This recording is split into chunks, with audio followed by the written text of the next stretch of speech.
Good evening and welcome to the Board of Trustees agenda meeting. Today it is August 26th.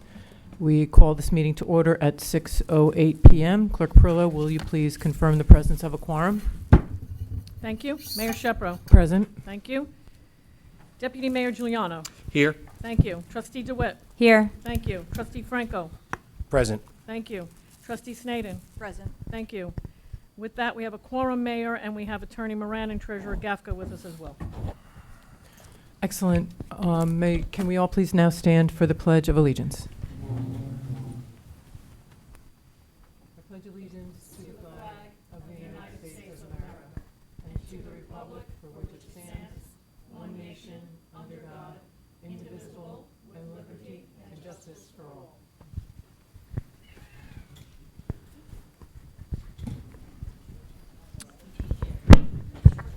Thank you, Clerk Perillo. I know you have some announcements to make. I'd like to make the first one, which is just an acknowledgement and sort of a readout of the success of the 2026 Suffolk County Oyster Jamboree and Block Party, which was held in the Village of Port Jefferson on August 15th, Saturday.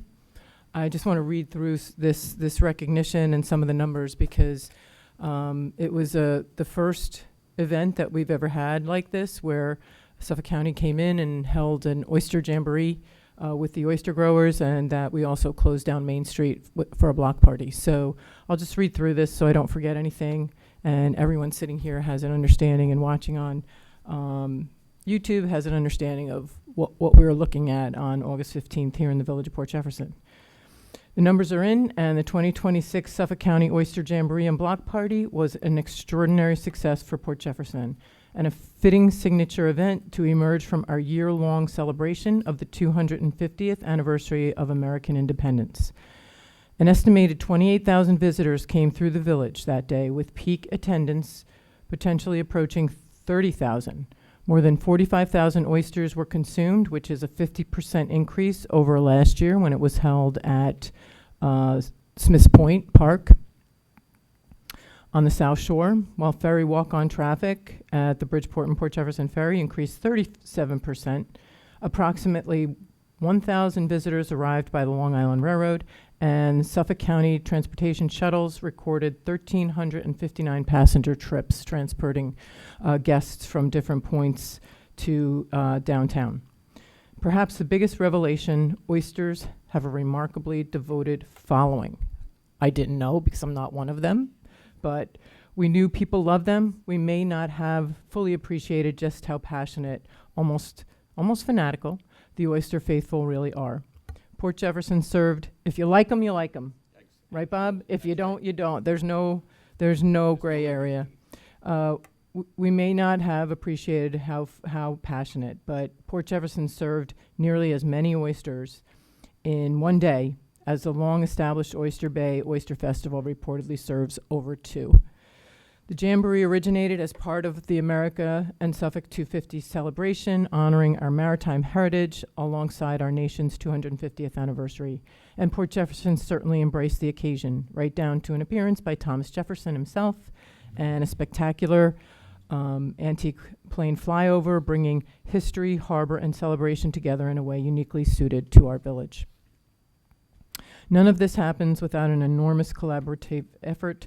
Our sincere thanks go to Suffolk County Executive Ed Romaine and the county team, including village resident Will Jaskolski, the Long Island Oyster Growers Association and participating growers, LISEC and its volunteers, our public safety and emergency service partners, the American Red Cross, and our transportation partners. And here at home, a special thank you to the Port Jefferson Economic Opportunity Task Force Events Committee, our village staff, volunteers, merchants, restaurants, and everyone who made the Village Block Party such a tremendous success, including the Chamber of Commerce.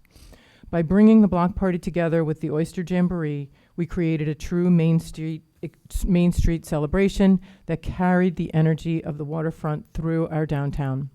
Most importantly, the event demonstrated what can happen when county, village, town, businesses, volunteers, and community partners work together around a great idea, bringing thousands of people downtown, supporting our businesses, and introducing new visitors and new people to the wonderful taste of oysters, to everything Port Jefferson has to offer. 45,000 oysters, one day, one village, one unforgettable celebration of 250 years. Apparently we have found our people, and the weather didn't hurt, right?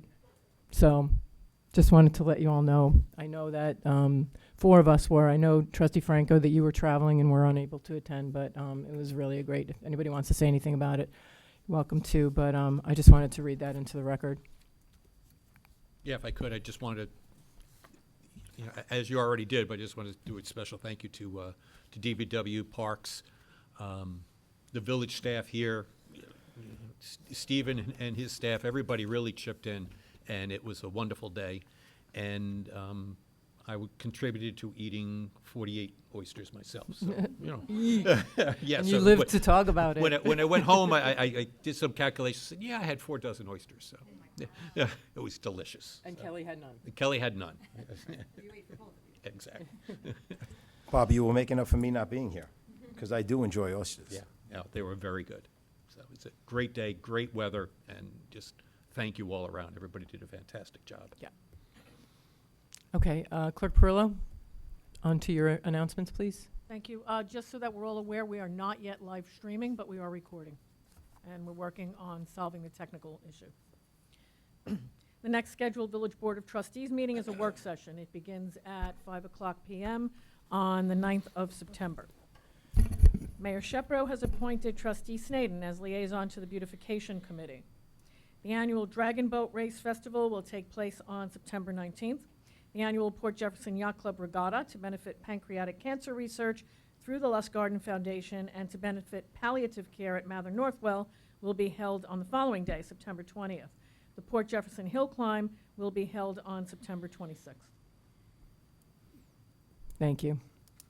Okay, now for our public safety and welfare update, we have Officer DeKnip and our Supervisor of Code Enforcement, Kevin Cooper.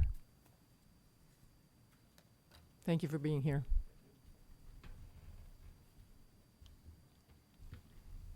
Good evening. That's fine. You can hold on to it if you like. Rob DeKennup. So I'm with Community Relations, 6th Precinct. I'm just going to go over some 911 call statistics for the period of July 22nd through today.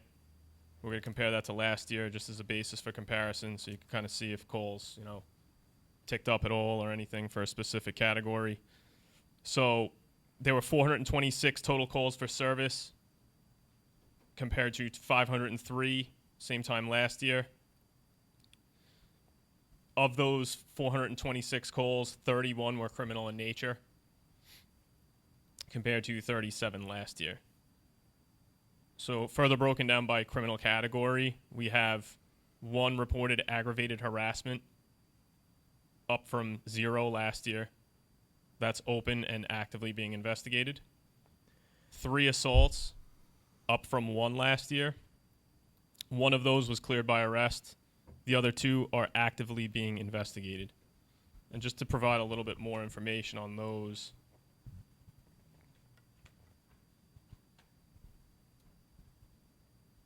one of the assaults occurred at Danford's Inn.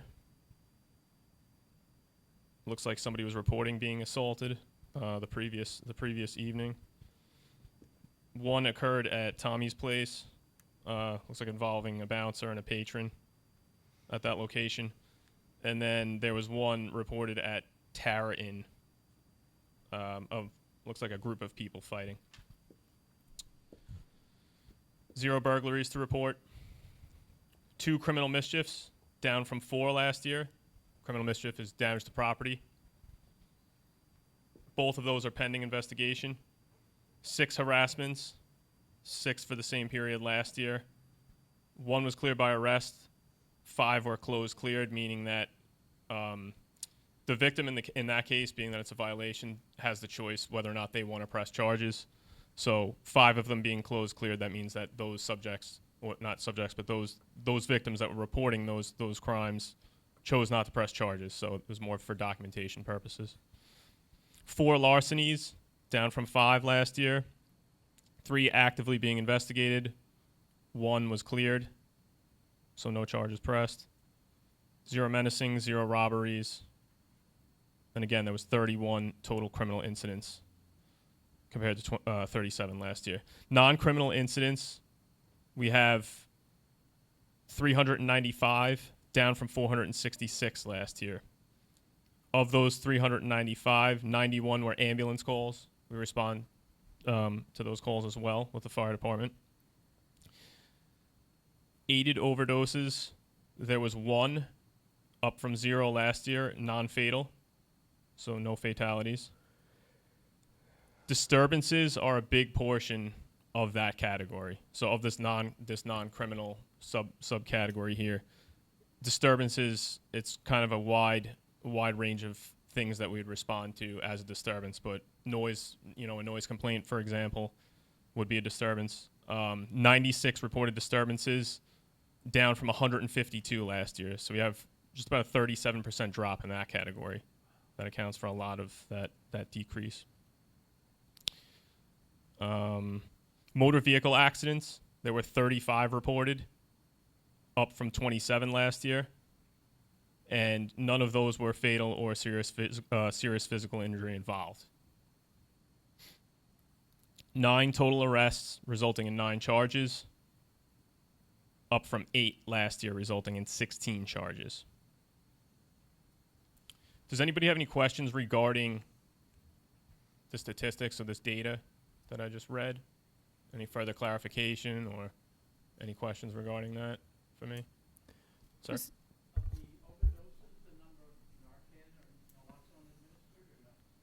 So, yeah, in that case, when we respond, we're equipped with Narcan. However, the fire department could also administer that, EMS. So, offhand, I don't know if you're asking who did, whether it was the police department or if it was administered in general. I can't tell from this data. There are other different types of overdoses besides just opiate related. So it is possible that it could have been non-opiate related. I don't know, as far as that detailed, but all I could see is that there was in fact one overdose and it was non-fatal in nature. So, got it.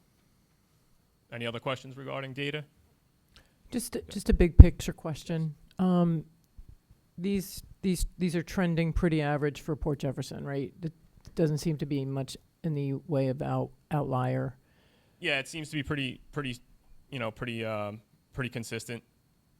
Compared again to last year's same time frame. Disturbances are surprisingly down. That kind of surprised me, though. Right, especially for, as we know, with the warmer weather, more people out, things like that.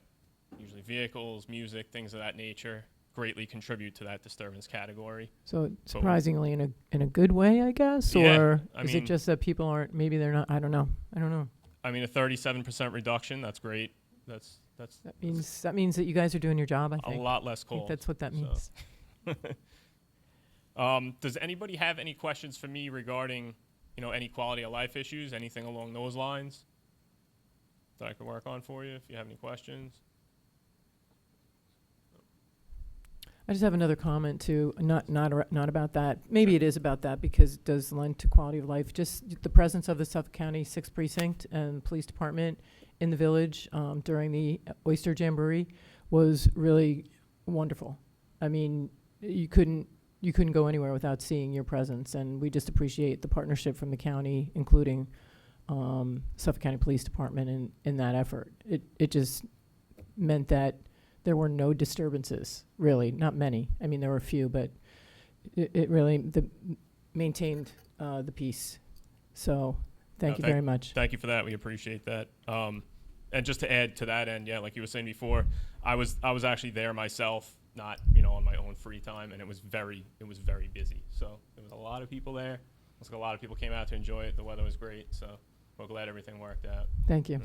Officer, I just have one question. How many oysters did you have? Was it to the So, level of trust? No, of it wasn't Deputy 4. Mayor Juliana? Definitely not 4 dozen, but What?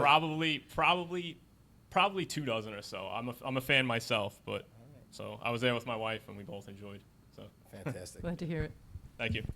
Thank you. Officer, before you go, I have a couple of things I've heard from some residents.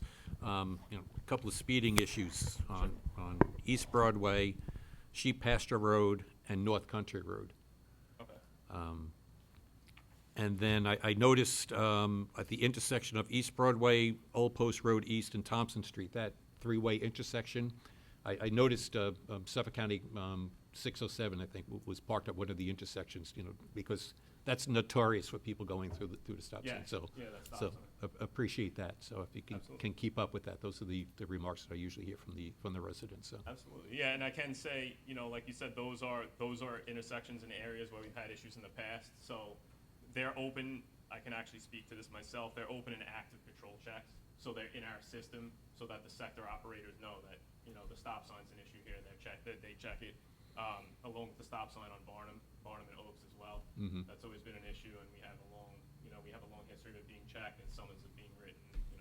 So Great, but if you could look into those other streets as far as Yeah. the speeding too, I appreciate it. absolutely. Thank you. We did get word that the whiskey unit would be in place until mid-October. So I don't know if you heard that or not, but I'm just hearing myself, actually. Yes. yeah, so I think we're very grateful for that as well. Absolutely. Hmm. Thank I have you. a question, officer. The motor vehicle accidents that you mentioned, is there any trend as to location? Is there a majority at one or two particular locations or intersections that we should be made aware of?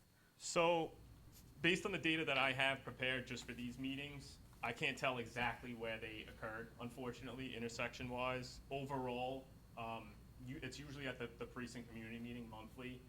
There's a category that the inspector touches on as far as, we call them high crash locations, the department refers to them as, within the precinct. And usually, just going off of memory, I can't think of any, within the village.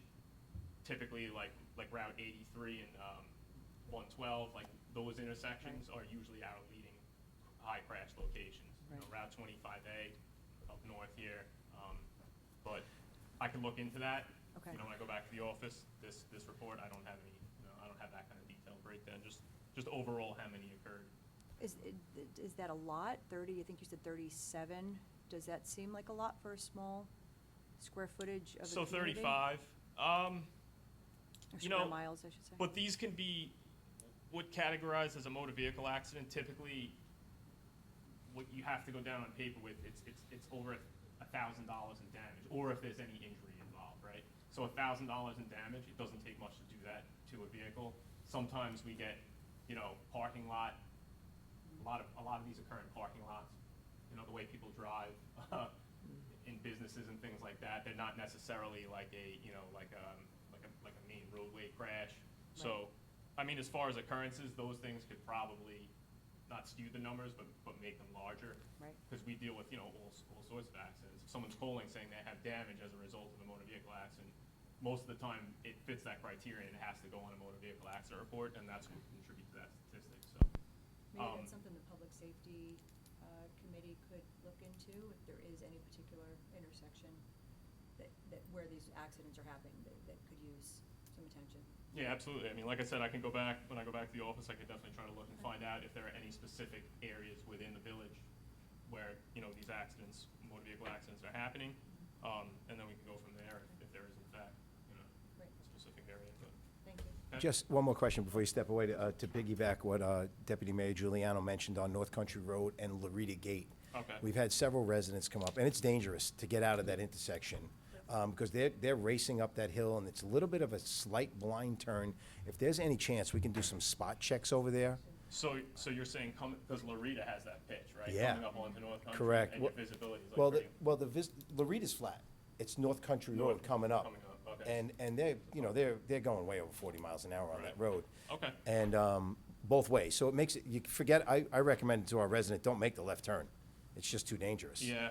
But if we could just have someone just maybe do a spot check on that, that would be really Yeah. we could- helpful. we could certainly put that information, like I said, pass it on to the sector operators so they know. Thank you so much. I Absolutely. appreciate it. No problem. Thank you.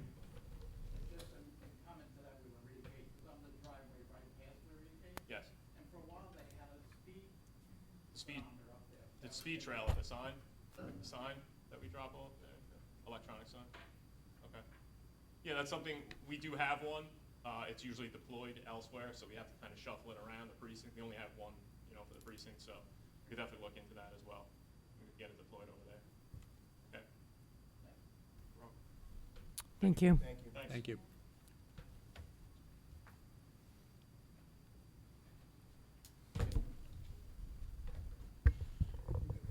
Good. Hello, everybody. Thanks for having me today again. Let's start off with the Oyster Jamboree. It was a safe event for code. Combined my guys and girls with Greg's people. We secured all the streets. We had everything locked down, and I was very happy with our response and working with. They're unbelievable women that work for long hours, and they did a great job, and I'm very thankful for their response. It was a good day. We had no issues really, and I'm very happy with it. So it was a lot of planning, but we pulled it off. So for the month of August, month to date, we have 8 online complaints received. 6 were anonymous, 2 for residential noise, 1 for commercial noise complaint, 1 for somebody called up and said a house had an accessory structure that didn't have a permit. 2 for illegal parking and 2 for property maintenance. We initiated 15 code investigations for the month so far, from online complaints, phone calls, emails, and pickups on patrol. Those included 3 for illegal fences, 6 for property maintenance, 3 for illegal rentals, 1 for no business registration, 1 business no outdoor seasonal dining permit, and 1 no sign permit for a business. And we issued 9 notices of violation. This month so far, we've issued 2 field appearance tickets, 1 for disorderly conduct and 1 for littering, drag out at a construction site. My officers completed 31 incident reports for the month so far, and they included solicitors in the neighborhood, noise in business, assisting the fire department, vehicle accidents, parking complaints, 1 dog bite, a fight in one of the parking lots, Baker's Alley, deer in the road, and some trees down throughout the village. So far this month, we've issued 1,065 parking tickets. Last August 2025, we issued 950 for the month.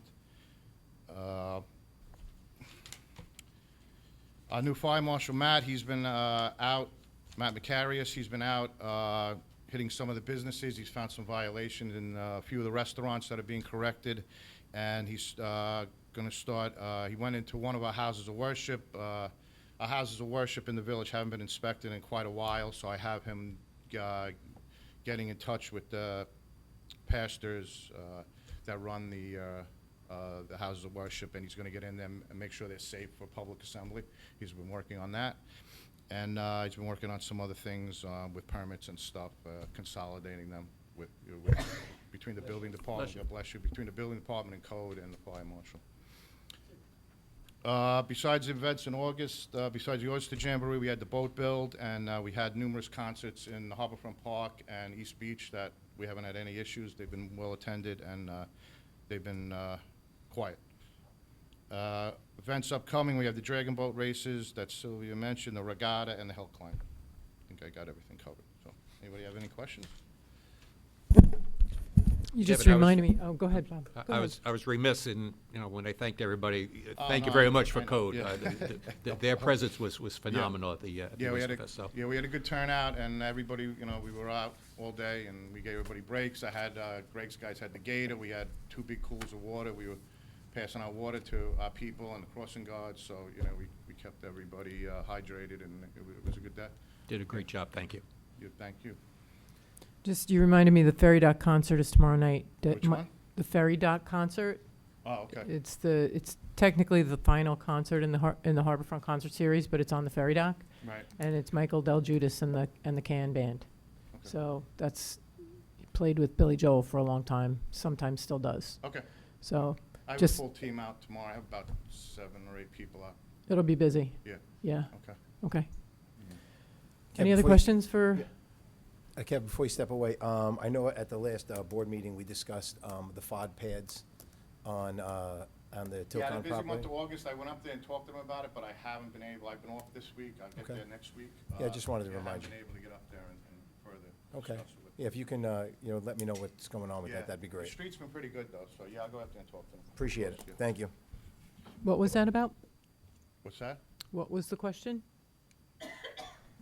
It was about Beach Street and the Tilcon facility, about them putting in FOD pads that shake the debris off the trucks before they leave the property. So I had spoken to Kevin about discussing that with them. They have it at their New Hope facility. Right, now I remember what you're talking So, about. yeah, so that was, and I Okay. just wanted to see if Kevin had an opportunity to speak to them and just follow up, just to make sure we keep on it. All right, Anything else? All right, thank you. Thank you. thank you. Supervisor Cooper.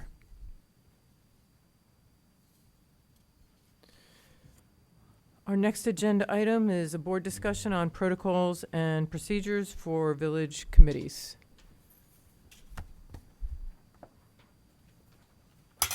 Thank you.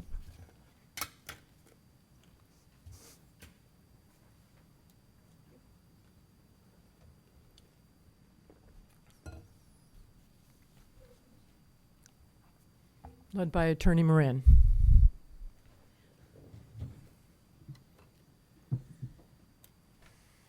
Mayor, this discussion stems from a resolution that I believe was brought up at the work session referencing the parking committee and where and how those meetings take place. I believe it was the intent of the board at that time to come up with meeting procedures and policies for all minor boards that are not subject to the open meetings law, setting some basic guidelines, using what Trustee Franco articulated as possible regulations on the parking committee. I conformed some of that information into the document that I just handed out, which states in pertinent part that all meetings shall take place on village property unless approval is received in writing from the village clerk with sufficient time to comply with the provisions of the policy. All meetings shall be posted in Village Hall's official website at least 5 days in advance of the meeting. Said notice shall state time, place, and location of the meeting. In the event the meeting must be called, in the event of an emergency basis, said meeting shall be called by the chairperson and posted on the village's official website as soon as practicable. All agendas for any scheduled meeting shall be posted on the village's official website at least 1 day prior to the meeting. And meeting minutes shall be taken at all meetings, and once approved by the meeting body, shall be posted on the village's website. That's the nutshell. Can you- Would these meetings be open to the public?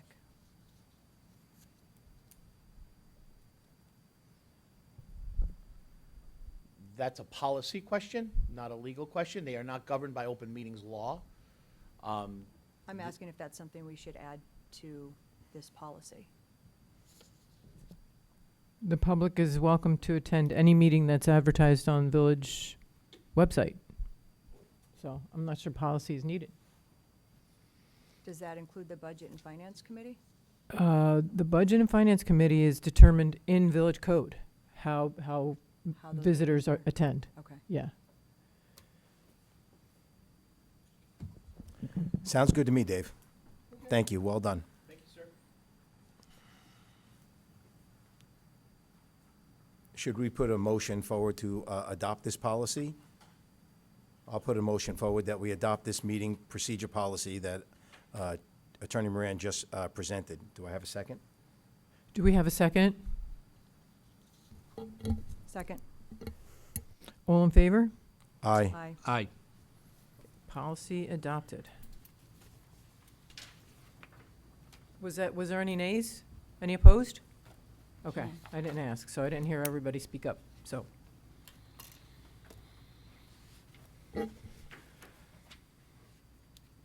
Okay, next up, public is welcome to address the Board of Trustees now. Any public comment today?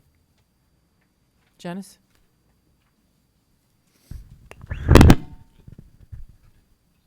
Thank you, Chris. Good evening, Mayor and trustees, Clerk Perillo and Treasurer Gafka and Attorney Moran.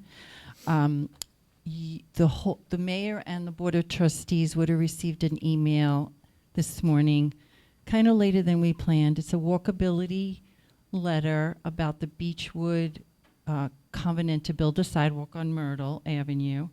And it had to be changed up because between the planning board meeting prior to this past week, we had a letter to, a statement to make, but then things kind of changed and improved our outlook about the follow-through. So I'm going to read this statement, and it is in your email, and there are attachments, and I apologize, I can't present the attachments to you. Dear Mayor and Trustees, the Port Jefferson Civic Association commends the Board of Trustees and Beechwood for prioritizing pedestrian safety. We are pleased that the developer confirmed at the Planning Board meeting on August 20th, 2026, that a sidewalk will be built. We urge the Board of Trustees to ensure this project delivers the complete, continuous corridor in the spirit of the zone change covenant. The sidewalk from High Street to the elementary school along the south side of Myrtle Avenue and Scraggy Hill Road, approximately 0.6 miles, addresses two safety concerns. One is Scraggy Hill Road that has a blind curve used by children walking to school. Second is Myrtle Avenue, which is a steep roadway with no safe pedestrian passage. Survey records and engineering analysis confirm sufficient village right-of-way along both segments to accommodate the sidewalk and any necessary retaining walls. The Haydick engineering study commissioned by the village has already produced the design for the Scraggy Hill Road segment. The Myrtle Avenue segment is feasible within the existing right-of-way. This project positions the village to secure state and federal pedestrian infrastructure grants and functions as the demonstration project such grants require. This will position the village to further improve pedestrian safety in the village. As the body that authorized the zone change covenant, we respectfully ask the Board of Trustees to ensure Beechwood's plans encompass the full 0.6 mile corridor from High Street along the south side of Myrtle Avenue, across Belterre Road, along Scraggy Hill Road, connecting to the elementary school. And this is sincerely signed by the Port Jefferson Civic Association President, Anna Hosnevaya. I'm sorry, I said that wrong. Hosenova. And the Walkability Committee, Michael Schwarting, the chair, myself, the liaison to the Civic Association Board, Marilyn Damascos, and Bob Larrabee. That's it. Thank you, Janice.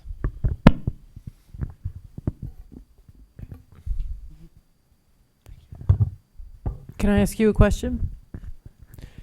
Was that submitted to the planning board as well for the open hearing? So that open hearing, the first open hearing, that was read out loud, but it was requested that it be directed to this board, since the agreement was between the Board of Trustees and Beechwood. So yes, this exact letter, I could find out if it could be CC'd to the planning board as well, if you would like that. Well, I just think you should watch the meeting and then make a I was- decision. Yeah. Oh, this The past planning meeting? board meeting. Yeah, I Mhm. was there, He was there. and Anna listened to it, Okay. and that's where I said you just got, we would have wanted you to get it further in advance with the maps and the attachments that was sent with it.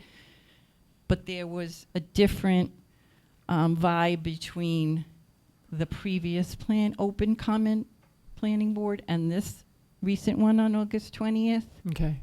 And that's what the planning board said a few times during the August 20th meeting, this is between the Board of Trustees and Beechwood. Thank you. Janice, I have a question. You're representing the Civic Association, so maybe you can answer this question on behalf of them.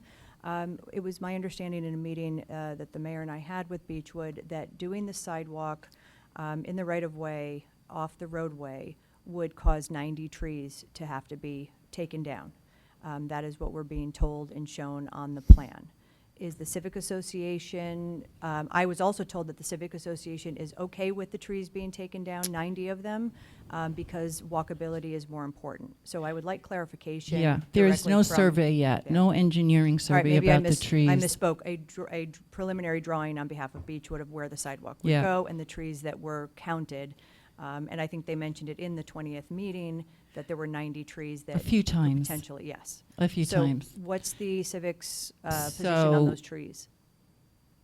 From just without a survey and an engineer to map that out, I can't imagine even half of that amount.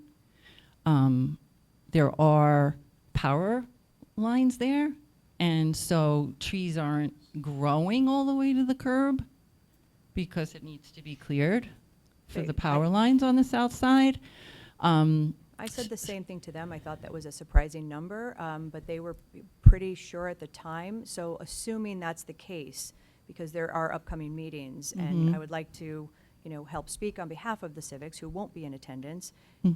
Is there a number that you guys would be, I think there's a okay with? code, and the planning has to approve what's cut down and why, and that it's the 10-foot, in that 10-foot right-of-way, that's going to have sidewalk and some pieces of retaining wall along the grades that go up. right? Yeah, so I My I fear- personally can't answer that, but we've walked it. There are pictures we're waiting. We have to Right, wait we're for not them the to do expert. the engineering and the have survey to and wait then for that. come up with.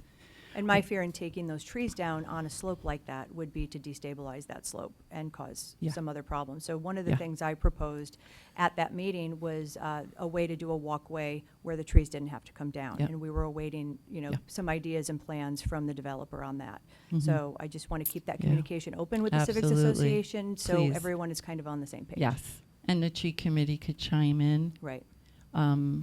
I appreciate that. You're welcome. Nobody wants trees to come down. Right. There will be retaining walls where the slope is steep, which will prevent some of that erosion. Erosion's the problem, heavily a problem on that slope. Yeah, we're all concerned about that. Pedestrian safety does come, as a priority, but the minimum amount of trees, of course. I'm looking forward to seeing what the engineers in the survey say about that. Same. Thank you. Yeah. Thank you. Yeah, the number 90 came up. That sounds excessive, Sounds excessive. as an understatement. Yeah.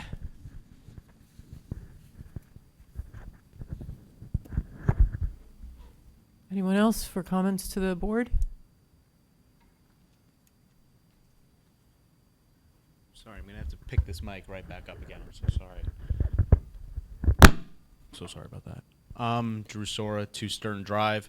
I appreciate the open dialogue with Janice from the Civic Association. I think it's an important step towards good governance. And I also commend the Board of Trustees for just passing the policy on committees, making sure that those agendas are posted and are easily accessible to residents. I think it's an important step towards, again, good governance. Small thing I wanted to add on here to the board. Last month I went to attend a budget and finance committee, and I discovered that residents cannot attend without being voted on by the committee to be approved as visitors. And I learned that, and I looked into the code for that, and I did some research with our other villages in Suffolk County. So out of the 32 other villages in Suffolk County, I spoke to some village clerks, and out of the 29 villages, 32 villages, in Suffolk County, only 3, including ours, have budget and finance committees where residents are appointed and sit on those committees. And the only other 2 villages who have them are Shoreham and Southampton. And in Shoreham, those meetings are open to all residents and are subject to open meetings law that was confirmed by their clerk. And in Southampton, those meetings are not subject to open meetings law, but they routinely present at board meetings for residents. So I just wanted to bring to the board's attention and ask if the board finds in their time in the fall or in the coming months, if one of you could possibly examine the code for the Budget and Finance Committee and see if there's any other residents who express an interest in wanting to attend these meetings. I think it's important, especially with the financial issues that have been recently going on in the village and things that have been uncovered and things that are upcoming down the road. I think it's important for residents to be able to attend these meetings and hear what the Budget and Finance Committee has to say about these issues. So if you guys could give that any time over the next few months into whether there's a push for that to happen, I'd greatly appreciate that. Thank you for your time and have a good night. Thank you.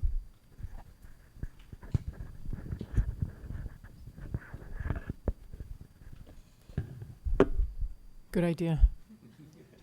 Anyone else comment to the Board of Trustees?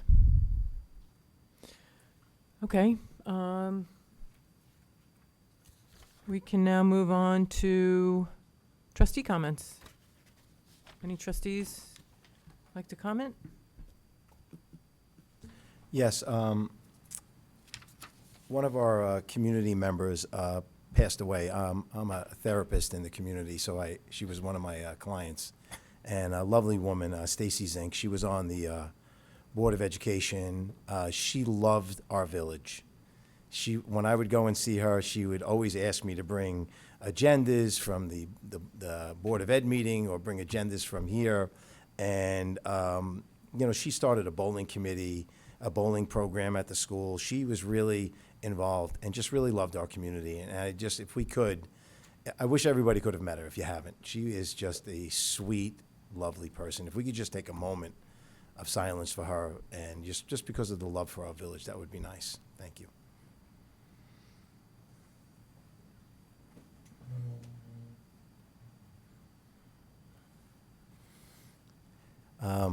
And then my second comment, I attended the Board of Education meeting last night, and just some amazing news. I've complimented the board several times before, but they really have done a tremendous job. The Victims Fund was initially, hopefully I'm correct, $16.5 million, and this board has gotten that fund down to $7.15 million without raising any taxes on this community. They've used money that they already have, and there is a potential, they discussed last night, that they're going to bring that number down even lower. And it's just kudos to them. They did the work and got the job done and continue to get the job done. Just wanted to compliment them on that and let the community know that the school district is working hard to address the issues. So, and that's it, and that's my comment for this evening. Thank you. Anyone else? I have a question. Sylvia, I was wanting to just follow up with the list of committees that we had spoke about and terms. Are we close to getting those? Yes, very. Okay. Thank you for your patience. We Yes. appreciate it. It's an ever-changing list, so Yeah. we thank you, and we expect to have it to you early next week. Okay, thank Thank- you. And thank you. I saw there were a couple more ins and outs on committees, so I think we all need to, the entire board needs to get a grasp on, where are there empty seats, where do we need to fill, where are we at capacity, and at what point, obviously, for the term. So I appreciate that. I appreciate the hard work. I know it's complicated, but Thank you. We appreciate your thank you. patience. Sylvia, I apologize. Just one more thing. Actually, it made me think of a question. We, a few months ago, maybe it was about 3 months ago, voted on an RFP for the golf course. Can you give us an update on the status of that? Because when we voted on it, we voted because it was kind of time sensitive, and it just seems to have, fallen off. I'm not sure if is it been done? Is it completed? What's the status of it? It's not completed yet. Once it is, I will circulate it to the board. It was just recently put together. There are various parts, so it is the template that we have in the clerk's office, to which we needed to add specialized language involving Iran, which is relatively new. So we got that from the financial consultant, and then We are in the process of finalizing the actual, what we call the guts, for lack of better wording, which applies to, specifically to that RFP. So once that's all put together, we'll circulate it to the board as we had discussed. All right, thank you Thank so you for much. checking on that. Appreciate it. All right, so I have a couple of comments. First of all, Janice, as far as the sidewalk, a couple meetings ago, I talked to Attorney Moran, and it's in the covenant, so there will be a sidewalk of some sort. We'd have to, as Trustee Sneeden said, we have to work out, 90 trees seem like a lot, but we have to work out just how it's going to go in, but there will be a sidewalk. Drew, it's a little concerning that you weren't allowed at that meeting, so we can check into the code and see what's going on with that.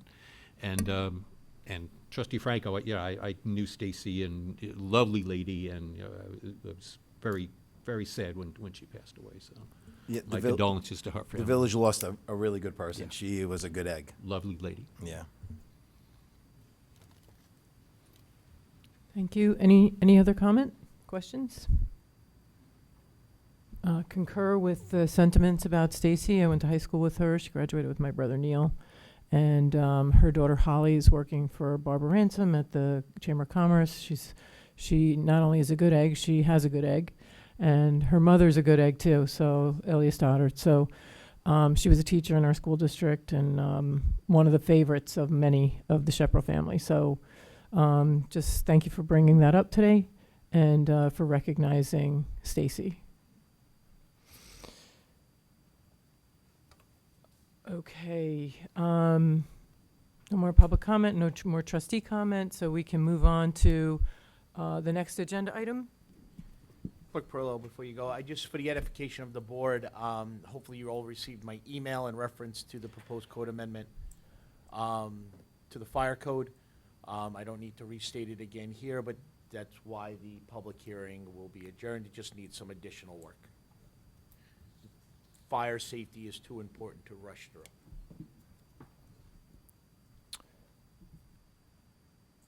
Okay, so Clerk So- Perillo, it's all yours. Thank you, Mayor. With that, we have a proposed amendment to Chapter 139, and we have a corresponding resolution to adjourn the public hearing regarding a proposed local law amending various articles and sections of Chapter 139 Fire Prevention of the Code of the Village of Port Jefferson to conform with New York State Fire Code. May I have a motion? Motion. Second. All in favor? Aye. Aye. Okay. All right, moving on to agenda items, yes? Yes. Thank you. Resolution number 1, 82626, resolution approving the attached minutes of the Board of Trustees meetings held on July 22nd, 2026, and August 12th, 2026. May I have a motion? Motion. Second. All in favor? Aye. Aye. Aye. Thank you. Resolution number 2, 82626, resolution approving the attached proposal in the amount of $16,995 submitted by Port Jeff Custom Carpet and Flooring for the purchase and installation of new carpeting on the second floor of the Village Center. May I have a motion? Motion. Second. All in favor? Aye. Aye. Aye. Resolution number 3, 82626, resolution approving the attached cleaning contract in the amount of $2,200 per month submitted by Days Power Cleaning for the cleaning of the Village Center on Saturdays and Sundays and authorizing Mayor Shepro to execute all corresponding required documents. May I have a motion? Motion. Second. All in favor? Aye. Aye. Aye. Opposed? Okay. Resolution carries. number 4, 82626, resolution authorizing Mayor Shepro to sign on behalf of the Village of Port Jefferson the attached Port Jefferson Union-Free School District application and permit and related documents. May I have a motion? Motion. Second. All in favor? Aye. Aye. Aye. Resolution number 5, 82626, resolution accepting the resignation of village horticulturist Christine Yasso, effective July 13th, 2026. May I have a motion? Motion. Second. Comment? Sure. Just with regret. Christine was great for the amount of time that she worked for us, and unfortunately it was too short, but the work that she gave to the village was fantastic, so I'm sorry to see her go. Same, I echo those sentiments. The good news is that her mother is one of the new leaders on the beautification committee. So Great. we might have some influence there still. All in favor? Aye. Aye.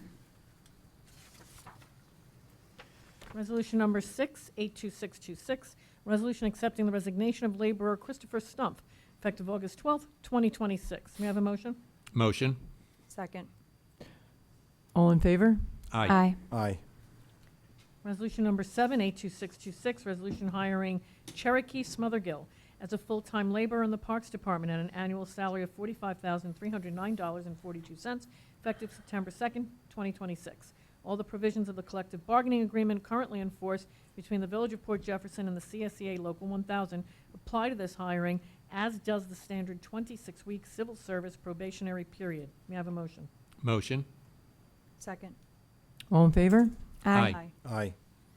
Resolution number 82626, resolution hiring Ryan Darrow as a full-time laborer in the Highway Department at an annual salary of $45,309.42, effective September 2nd, 2026. All the provisions of the collective bargaining agreement currently in force between the Village of Port Jefferson and the CSEA Local 1000 apply to this hiring, as does the standard 26-week civil service probationary period. May I have a motion? Motion? Second. All in favor? Aye. Aye. Resolution number 82626, resolution accepting the resignation of Michael Vitorito from the Conservation Advisory Council effective August 4th, 2026. May I have a motion? Motion? Second. All in favor? Aye. Aye. Aye. Resolution number 82626, resolution accepting the resignation of Maria Nita from the Board of Ethics effective August 12th, 2026. May I have a motion? Motion?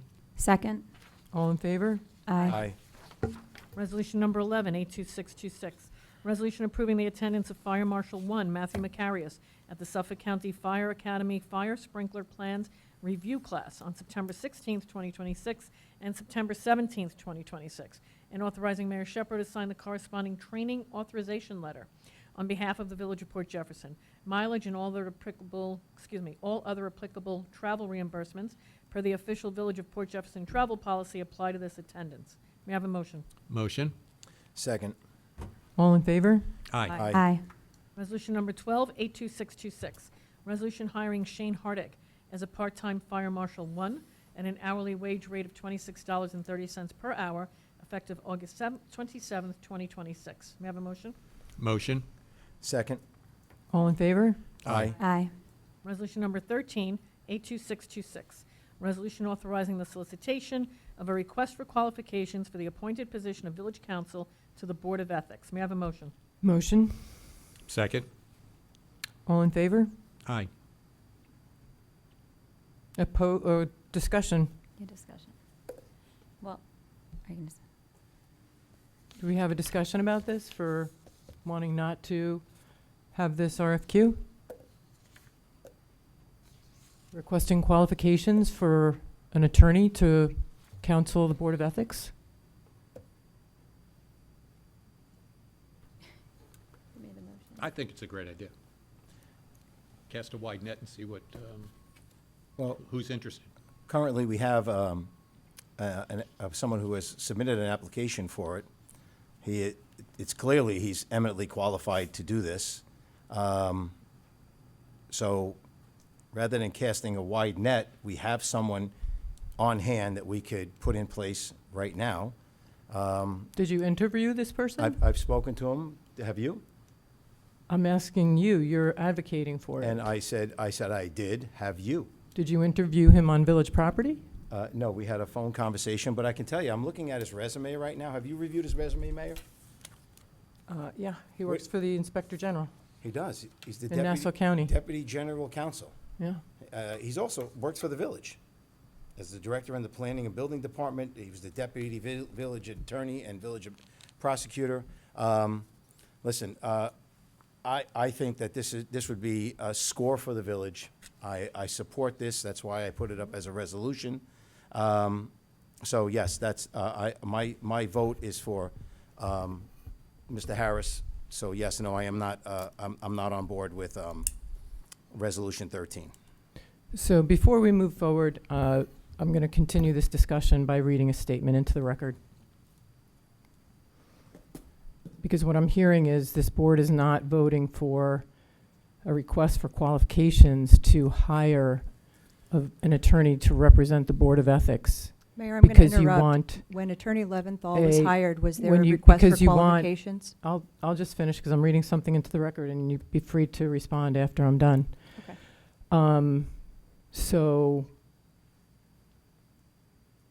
this is because you have an add-on walk-on resolution. So I'll read my statement, and then we can further the discussion. This all started when 2 new trustees and a third one-year trustee tried and successfully usurped my authority at the village's organizational meeting in July. Historically, and pursuant to New York State village law, the mayor is the chief operating officer of the village, and as such, is empowered to run the day-to-day operations. It is also the intent of village law that the mayor has the authority to appoint all non-elected officers and employees, including members of boards and commissions. You cannot take powers away from the mayor without following a strict procedure.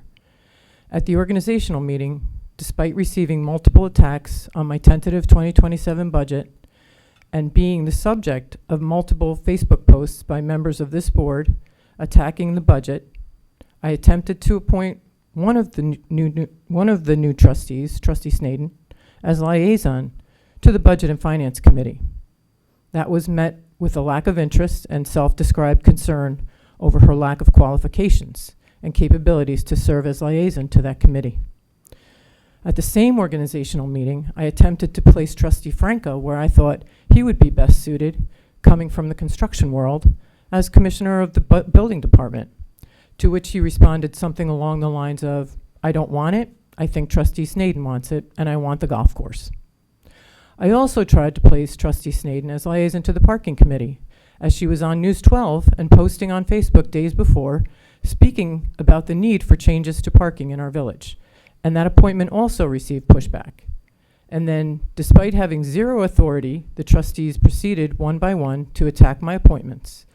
I was startled, as it had always been the mayor who assigns these roles pursuant to village law. Unfortunately, in the interest of cooperative government, I allowed this to happen, and that I regret.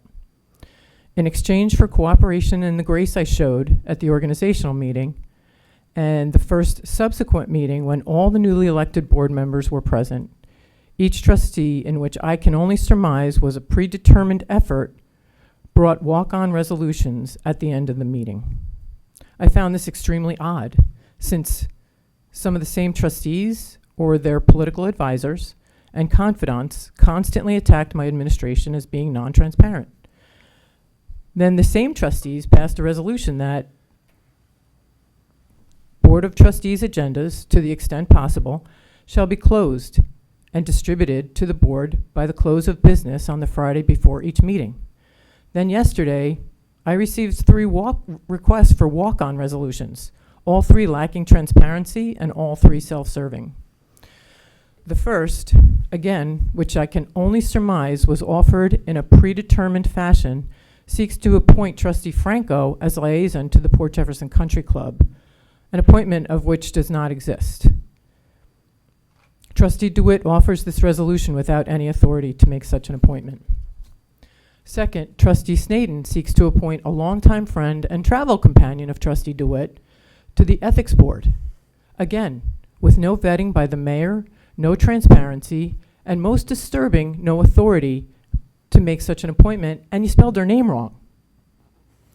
Third, Trustee Franco seeks to nominate a friend and longtime political confidant of Trustee Snaden as counsel to the Ethics Board. Again, no vetting, no interview, and lacking the requisite authority.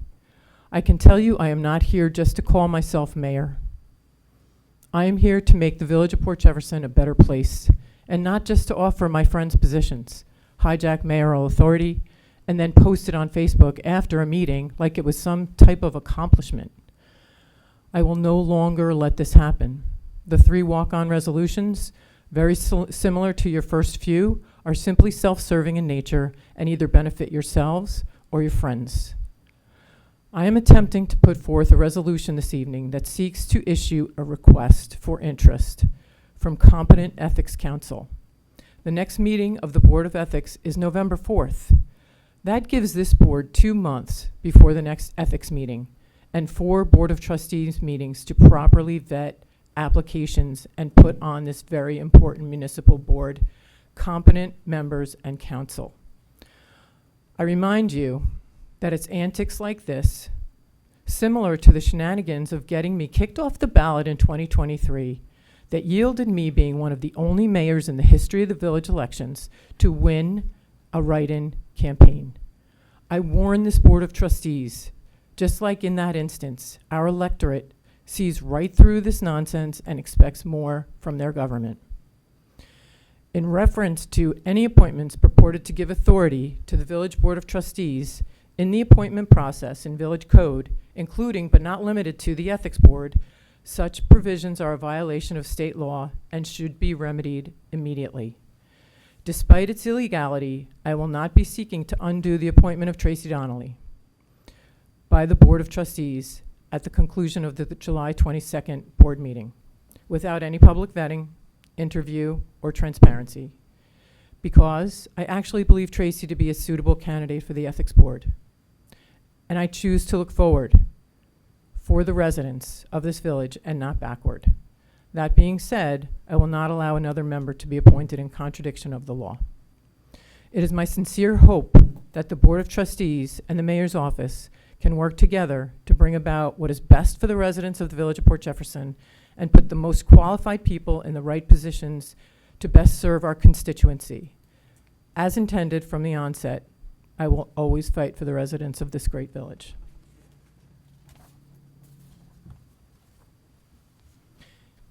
In the meantime, we got another resume from a person who saw the write-on, walk-on resolutions on the agenda. We all received it. Did you get it? I got it, but I didn't have a chance to look at it because it just came. Did anybody else see it? Seen it yet? No. So it's sitting in your inboxes, and I guess that's one person who has concern over the walk-on process and the appointment usurping the mayor's authority.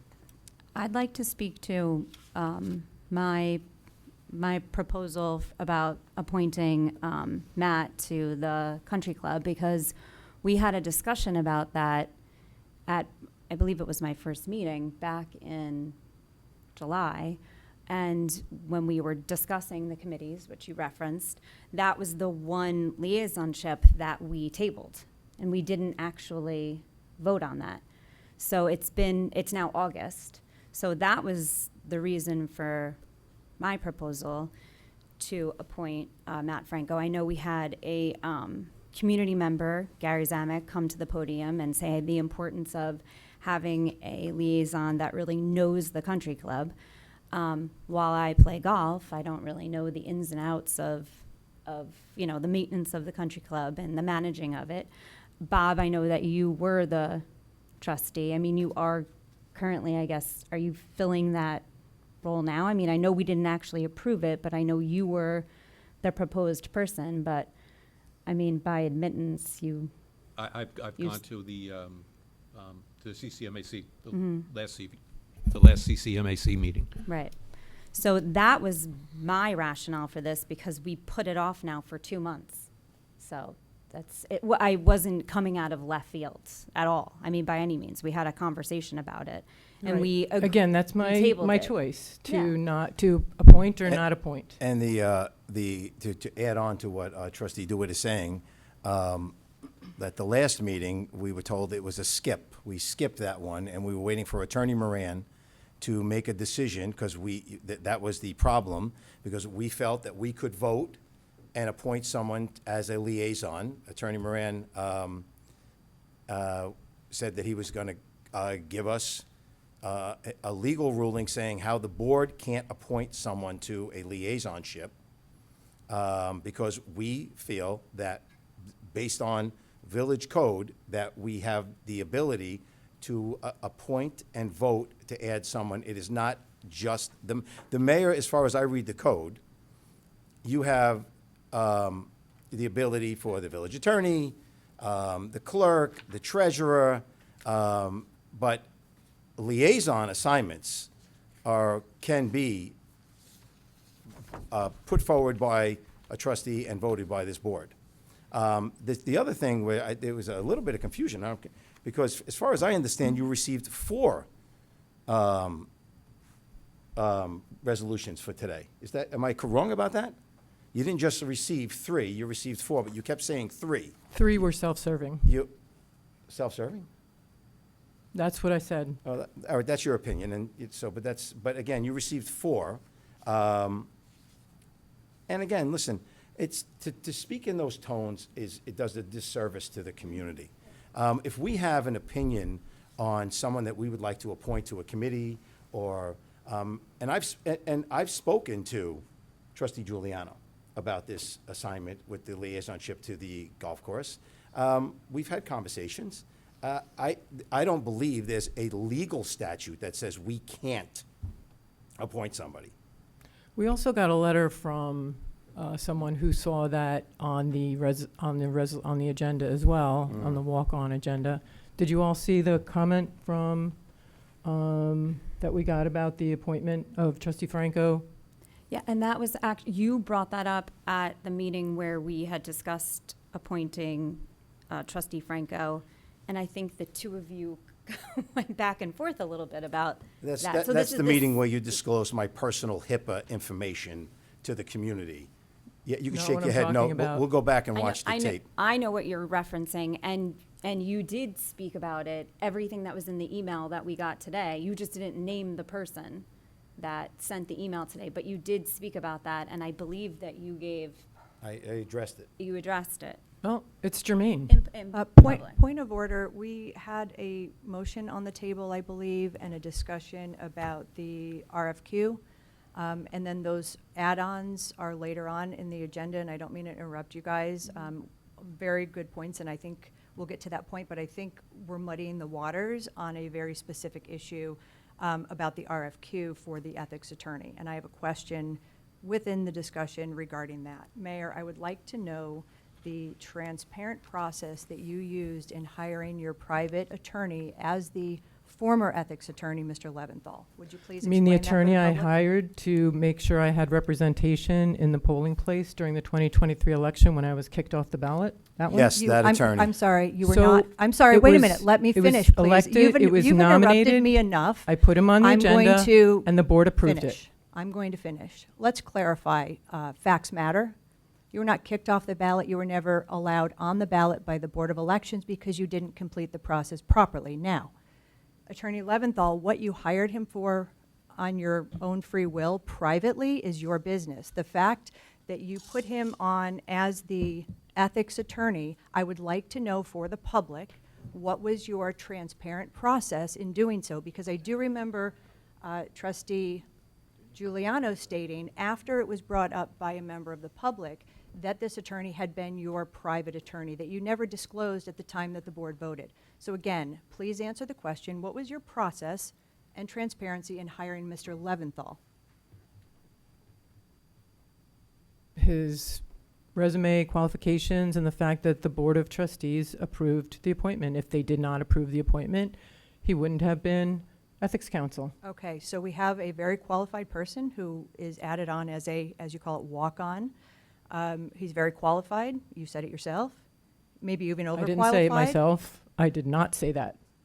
Okay. I have a I take it back. definite difference of opinion on that. You read his resume. I read his resume. And Mr. Leventhal, you said the board reviewed resumes and reviewed the resume of Mr. Leventhal. They were not disclosed that you had him as your private attorney. I'd but have to they- go back to our They meetings to then see if, voted, and they voted to put him on, correct? I'd have to go back to the meeting You just said videos that to the see Board of to see Trustees, how the conversation went. you did not disclose, Mr. Giuliano even said that he would have had reservations if you had disclosed. I did review that meeting. So you just stated, I just want to clarify, that the Board of Trustees voted for Mr. Leventhal to be put on as the ethics attorney. That was the process. I just want to make sure we're clear on that. Okay, thank you.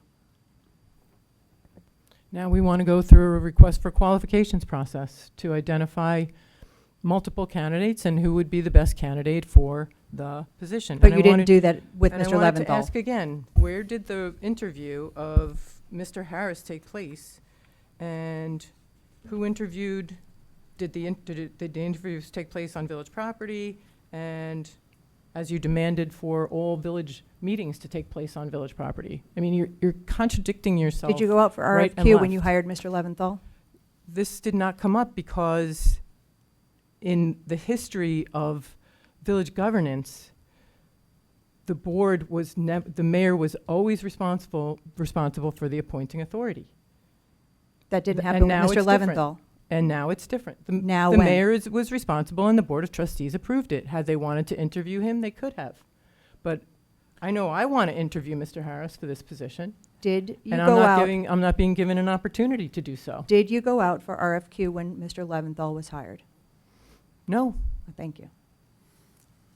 Okay. no. But now we're in a situation where you did not approve Mr. Leventhal as a board, which is really actually he should be serving as a holdover because it's my authority to do that. And if you want to change, Attorney Moran, is there a specific law, municipal law, about what the board has to do in order to change process and authority of the mayor?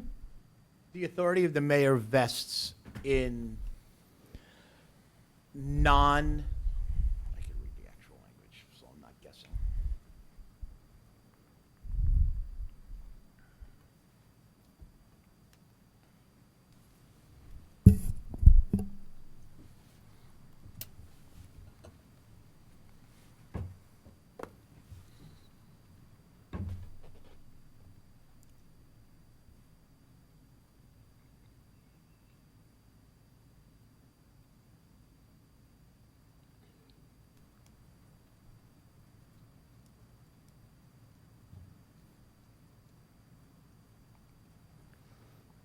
I'll just say one more thing about the appointment of Trustee Franco and having employees actively indicate that they're not comfortable with a particular trustee running their program through a liaisonship.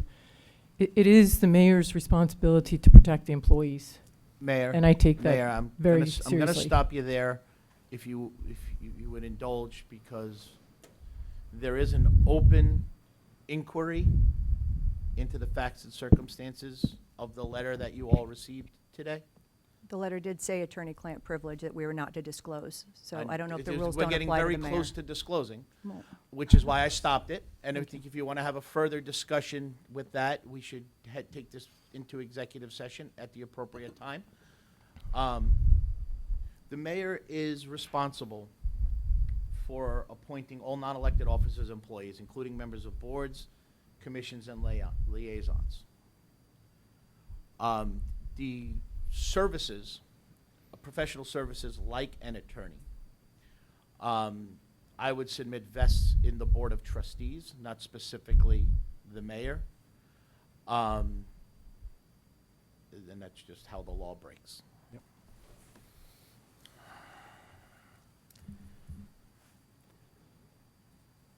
So can we vote on Resolution 13?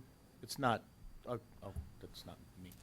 I'm asking, can we put this through a vote now? Any further discussion on Resolution 13, seeking a request for qualifications for the appointed position of village council to the Board of Ethics, especially given another resume that we got today and a letter of interest, which, I don't know, can I read this? Okay.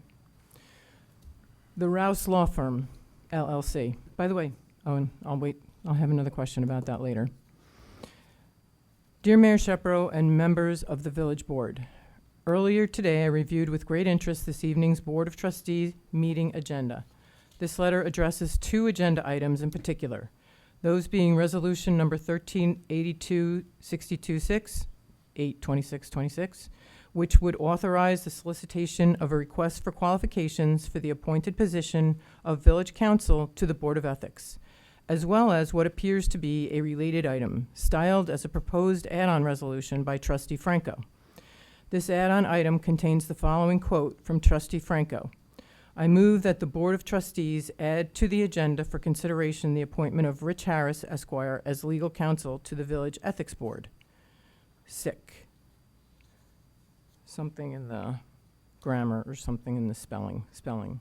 I have enjoyed a 39-year career as an attorney, most of which has been spent in public service. 19 of those years were spent as an elected official, having been elected and re-elected 6 times on both the town and county levels as the Town of Brookhaven Superintendent of Highways, as well as the Suffolk County Court Judge.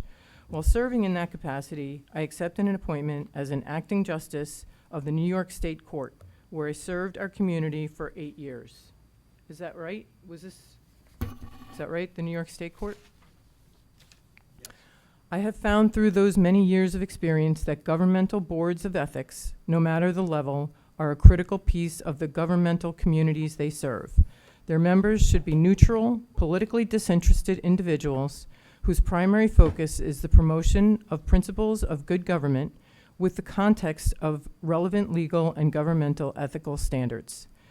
Likewise, counsel to the government boards of ethics should possess the same above discussed qualities, but must additionally be highly qualified to offer the legal guidance necessary for a board of ethics to carry out its lawful obligations and mission. It is with the above in mind that I urge this board to vote in favor of the within described resolution number 13-82626 and to table Trustees Franco's proposed add-on resolution until such time as the request for qualifications process has been completed, should he not choose to withdraw it in light of that which has been set forth in this letter. In the alternative, attached herewith, please find my resume. I would ask that one or more members of this board propose an additional add-on resolution to consider me as a candidate for the appointed position of village counsel to the Board of Ethics. Finally, writing as a longtime village resident, I have often read and heard of our board members' claims that open, honest, and transparent government is their highest priority. A failure to properly and publicly screen candidates for this critical position would be directly contrary to those stated principles and indeed would promote distrust and a lack of confidence in our village government. I thank each of you for your time and considered and continued commitment to the service of our village. Respectfully yours, John H. Rouse, Esquire.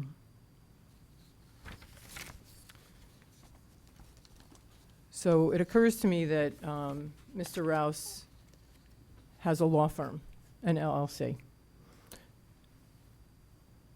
which means he has an EIN, which means he probably carries malpractice insurance, and which means he has authority to actually serve as an attorney for the Village of Port Jefferson. Do we know, in your interview, did you ask Mr. Harris if he has a law firm? If indeed there is no conflict of interest with the Nassau County Inspector General's office for him to serve on this, in this capacity? Yes. And where is that? Is that in his letter of expression of interest? Mayor, the concern is that you didn't ask. You've had this resume for over 3 weeks. We discussed it at the work session. This is not something new. The fact that you, again, did not do your due diligence, and we did, we should not be admonished for doing our jobs properly. What should be admonished is the fact that you knew this, we discussed it at the work session, and you did not even take the time to reach out to this gentleman and find out and ask the questions that you're asking right now. That's the shame in this process. Well, and that's all I have that to say. happens That in is, an Mayor, interview. I am going to finish what I'm going to say. You're not going to do a Snaden to me where you interrupt constantly. So what we're going to do is I'm going to finish speaking and then you can talk. That's all I'm going to say about this. I have no more discussion. I'm ready to vote. So let me ask you a question. Does Resolution 13 preclude us from hiring the person we received, either people that we received a resume from? The answer is no. The answer is yes. It does not prevent us from doing that. Resolution 13 saying we want to go out and see if there is any other firm or asking attorney. counsel? I'm asking a question. I don't know who wants to answer it, but it's really a rhetorical question. We're simply saying we want to go out for a request for qualifications for an appointed position for the Village Council of the Board of Ethics. It could be Attorney Harris, it could be Attorney Rouse, it could be Attorney Joe Smith someplace that we don't know about, and we won't know about until we go out for this request for qualifications. Maybe after getting all these after getting qualifications, asking for these qualifications, we find out that one of these two attorneys are the best ones, then we can hire them. But at this point, I don't see any harm in going out and doing a request for qualifications for village council, for the Board of Ethics. I don't know if that was a question, a statement, yeah, or whatever, but Well, but I initially thought your question was, if we approve this, then obviously we can't appoint somebody tonight. Right. that Tonight, would- right. okay. I thought you were saying, can we Right, do no, both? tonight. Okay, got it. But as the mayor said, the next meeting of the Board of Ethics isn't until, or the scheduled meeting of the Board of Ethics isn't until November. November 4th. So we have some time to, We have 4 meetings in between. once again, cast a wide net to see if there's any interest in this position. And so far, there's 2 people. That there might be 22 more people. We don't know. And law firms, actually, that have expertise in these. So, okay, we have a resolution on the, is there anything else, any other comments or discussion? I have a question. I'm still not clear on why, when you hired Attorney Leventhal, you did not go out for RFQ. What is different at that time than at this time, other than the fact that it was your personal attorney that you wanted to get in there? I mean, that's your explanation for it, but I could say that I really didn't have the experience to know that that was something that should be done. I was a brand new mayor.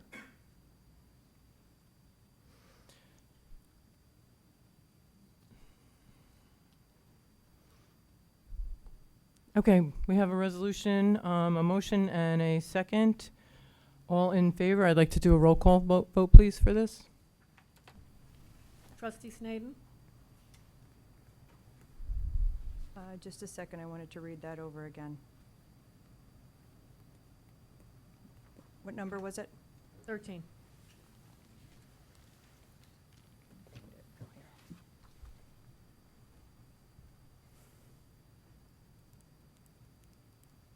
No. Trustee Giuliano? Yes. Trustee DeWitt? No. Trustee Franco? No. That motion fails.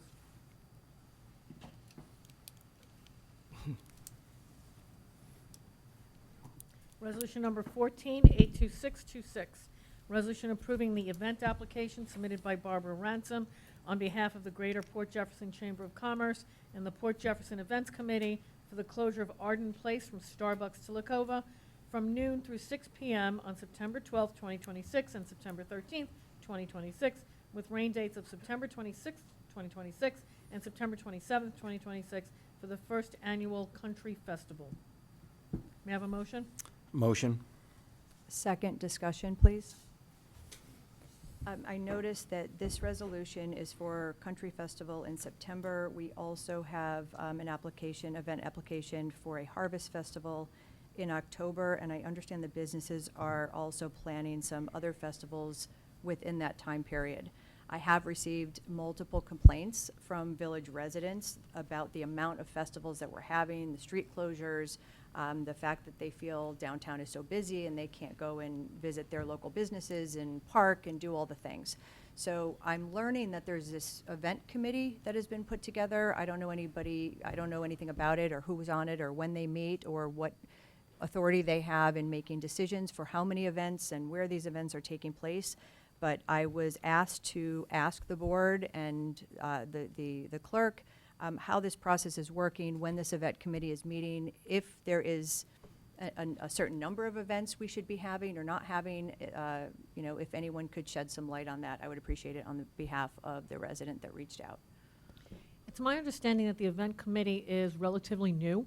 At this point, it's, for lack of better wording, what I would call a splinter group. And I have reached out to find out when their meetings will be and for a schedule moving forward. And I know that there is an affiliation as well with the chamber. And that's Okay. really what I know. The committee, were the members appointed? When I spoke to other board members, they didn't even know the committee existed. I understand there's a president, a vice president, and I also understand that they have been setting fees that the village will get from vendors and even from businesses that want to use their sidewalks during events. I just want to know who's authorizing all of this. I don't believe it's a village committee, and I don't know about the fees that are being charged or if they would come to the village. Well, I was told that this committee is the one setting Ho- fees. Wait a second, that would that's then not go to correct. the- Sylvia, that's not correct. Okay. The Chamber of that's what I'm Commerce, asking for the clarification. Chamber of Commerce was responsible for running the July 5th block party, Village Day block party, and collected the fees and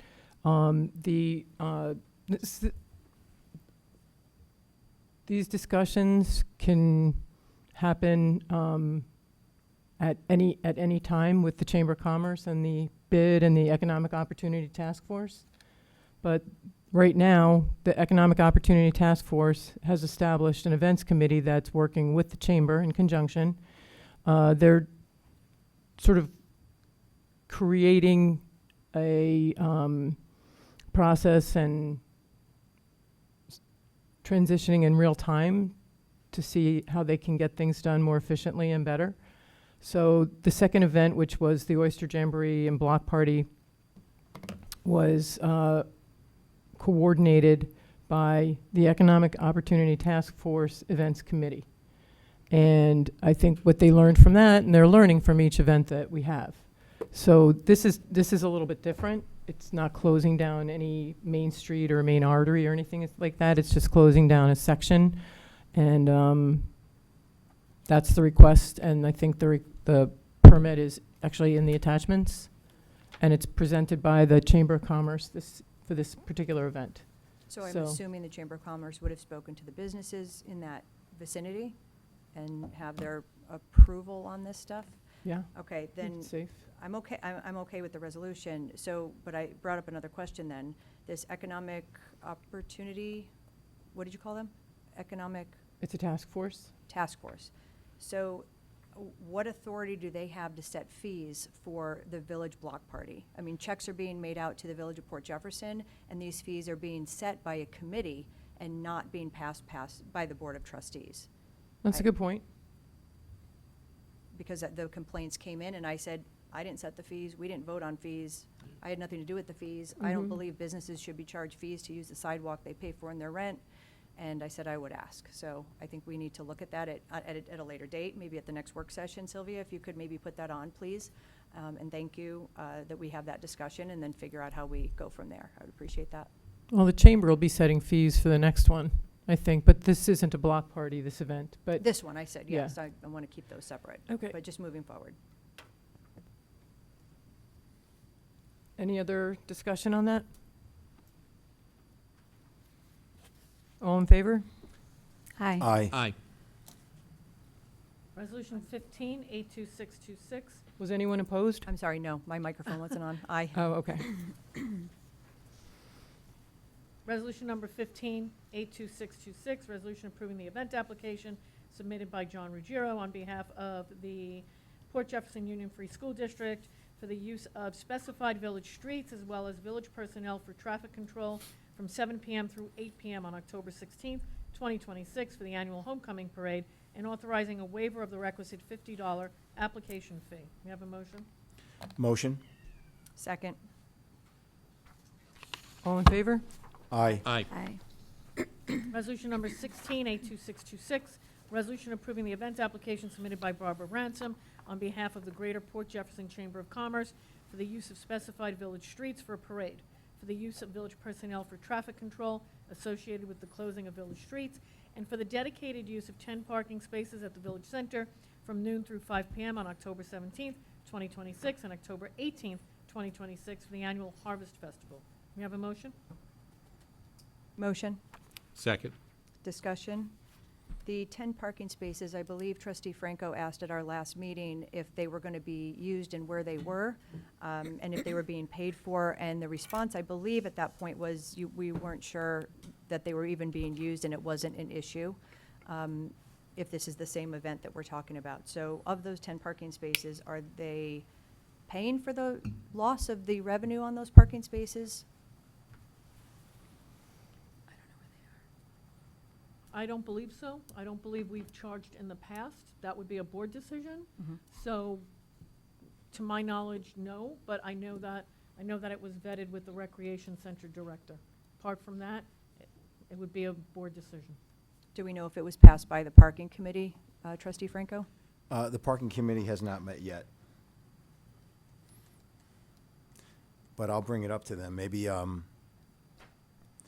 Do we know what the spaces, where the spaces are? and what they're going to be used for? They would be used for vendors, for people participating that Okay. need to move Okay. back and forth easily and quickly. If it's at the village center, I'm maybe- thinking it could be the spots behind the ice skating rink, but I don't know if there's Yeah. 10 there, right? That's I what I'm would wondering, think too. that's where it would be. Because I think there's more than 10 down. Along the long, yeah, the I long think. side, unless they only want Yeah. 10 of those. Right. I just am always concerned about the amount of parking, and is there another place that they could do whatever they wanted to do in those parking spaces? This was on the draft agenda on Friday, right? Yes. On the first iteration? So you could have probably talked to Barbara about this beforehand, and then we could have had the answer to that, so we didn't have to discuss it or Well, scratch our heads about it. That's why you wanted these agendas well in advance, right?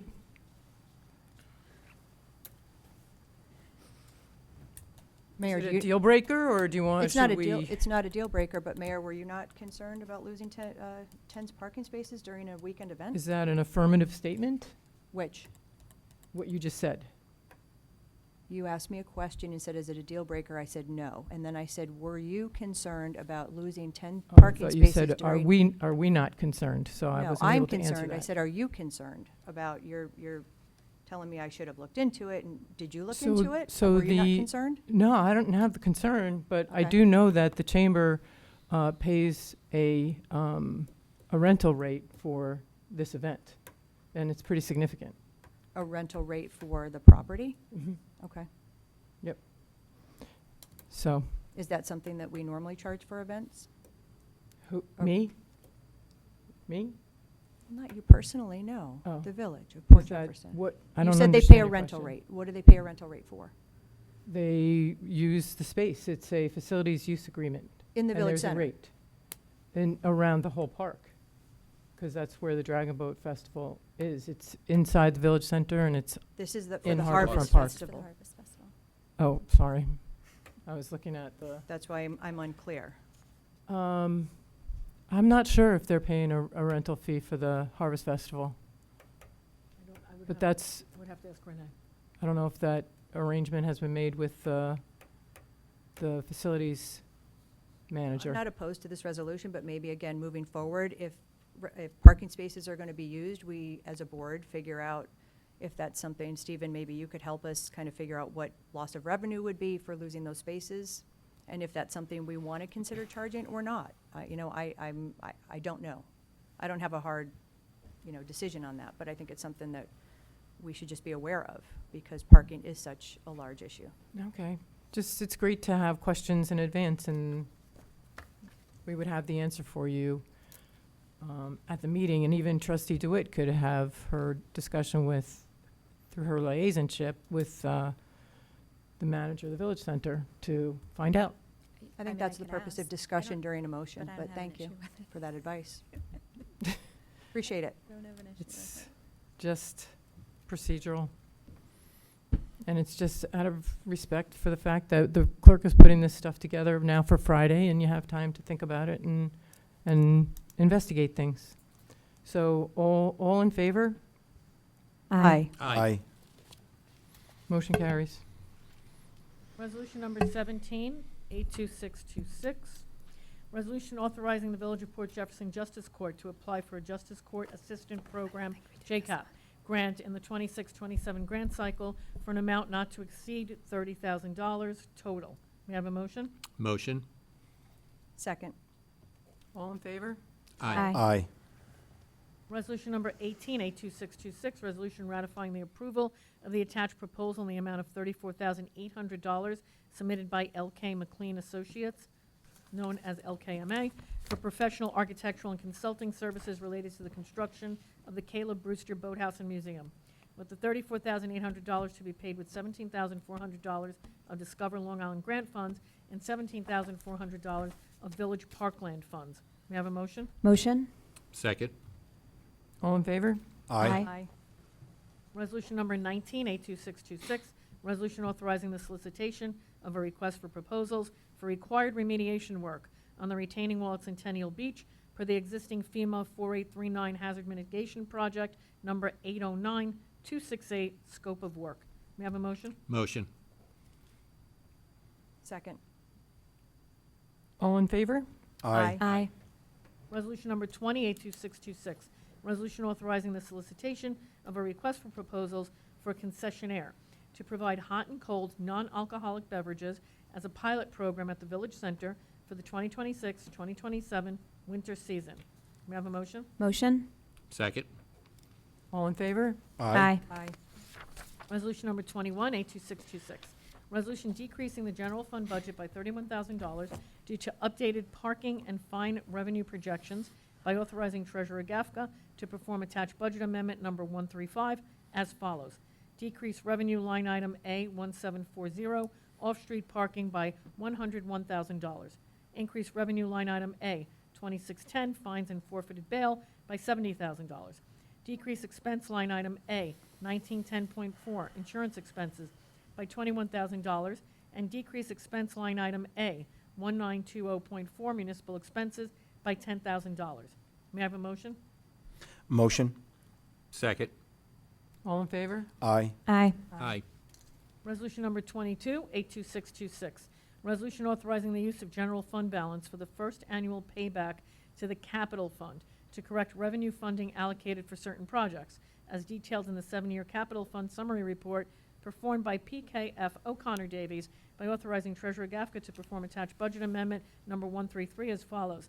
Increase revenue line item A8022, fund balance equity during year by $224,939.60, and increase expense line item A9950.9, interfund transfer by $224,939.60. May I have a motion?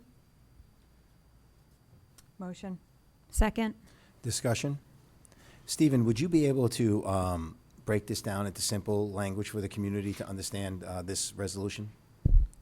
Because you were sitting there too quiet. Yes. The general fund owes fund balance to the capital fund for a number of overspent capital projects that have negative expense balances on the ledger. So what this motion does is the Budget and Finance Committee had recommended a 5-year payback of the fund balance to spread it out so that we could absorb the hits every year to the fund balance.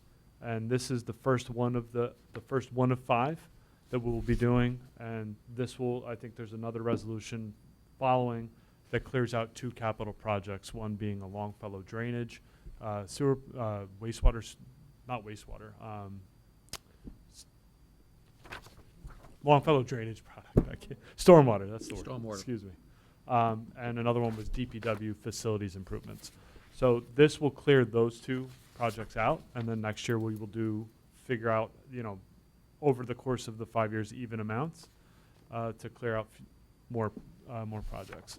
But what this basically is a balance sheet item to move the accounting from the general fund to the capital fund to make it whole.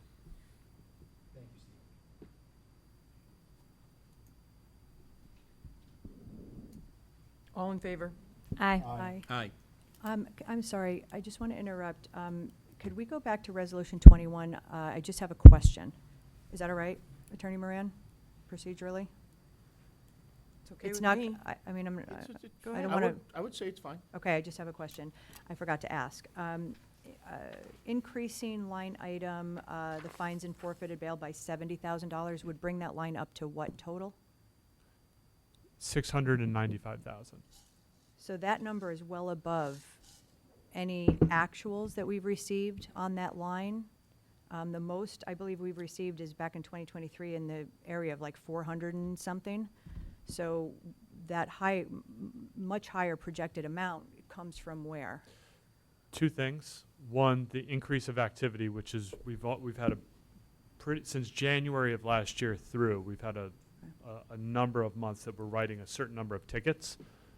The second one is that the parking fine for overstaying the meter is being charged at $50, which is what was supposed to be in the code. Previously had been 30. So that was another 60% increase on just that. So in combination, increased activity, the increase of that particular ticket to be in line with code, and then also 4 more months of writing tickets is how we got to those numbers.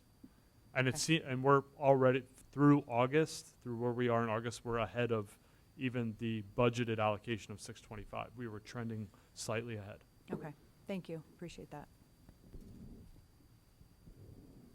We on resolution number 23? Resolution authorizing the use of parkland funding as recommended by the Parks and Recreation Advisory Council for the replacement of carpeting on the second floor of the Village Center by authorizing Treasurer Gafka to perform attached budget transfer number 60 as follows. Decrease expense line item H, 8997.601 parkland fees by $16,995, and increase expense line item H, 9950.9 interfund transfer by $16,995. May I have a motion? Motion. Second. All in favor? Aye. Resolution number 24, 82626, resolution accepting parkland funds into the general fund to replace the carpeting on the second floor of the Village Center by authorizing Treasurer Gafka to perform attached budget amendment number 136 as follows. Increase revenue line item A5031, interfund transfer by $16,995, and increase expense line item A7145.465, Village Center repair and maintenance by $16,995. May I have a motion? Motion. Second. All in favor? Aye. Aye. Aye.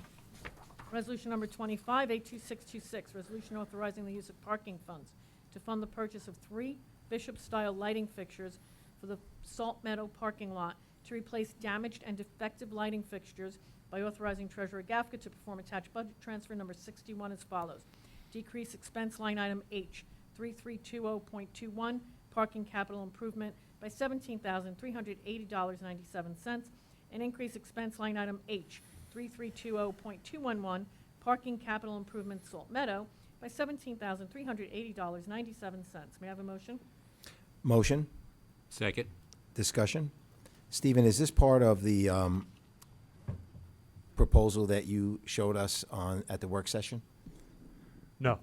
This is something separate? Yes. All right, thank you. All in favor? Aye. Aye. Resolution number 26, 82626, resolution accepting general fund balance into the capital fund as part of the first annual payback to properly fund the Longfellow Drainage Capital Project and various Department of Public Works Facilities capital projects by authorizing Treasurer Gafka to perform attached budget amendment number 134 as follows. Increase revenue line item H5031, interfund transfer by $224,939.60. Increase expense line item H, 8997.073 sewer equipment by $123,000, and increase expense line item H, 8997.591 Department of Public Works Facilities by $101,939.60. May I have a motion? Motion. Second. All in favor? Aye. Aye. Resolution number 27, 82626, resolution rescinding the approval of invoice number 90190 from the check register and warrants dated July 22nd, 2026, which was placed on hold and subsequently placed on the August 26th, 2026 check register and warrants. May I have a motion? Motion. Second. All in favor? Aye. Aye. Aye. Resolution number 28, 82626, resolution rescinding the approval of invoice number 90191 from the check register and warrants dated July 22nd, 2026, which was placed on hold and replaced by invoice number 90191A and subsequently placed on the August 26th, 2026 checks register and warrants. May I have a motion? Motion. Second. All in favor? Aye. Aye. Aye. Resolution number 29, 82626, resolution approving the check register and warrants dated August 26th, 2026, as presented by Treasurer Gafka and as approved by the Claims Auditor. May I have a motion? Motion? Second. All in favor? Aye. Aye. Resolution number 30, 82626, resolution to enter into executive session at 7:53 PM to discuss the specific performance of a particular employee and legal and contractual matters. Discussion, Sylvia, are we going over the add-on resolutions before we go into executive session? Can I have a motion, please? Trustee Giuliano, did you want to make a motion? Motion. Thank you. And a second? Second. Thank you. Discussion. Are we going to vote on the resolution, the add-on resolutions that are on the agenda? That would be up to. Yes, so we'd like to vote on them.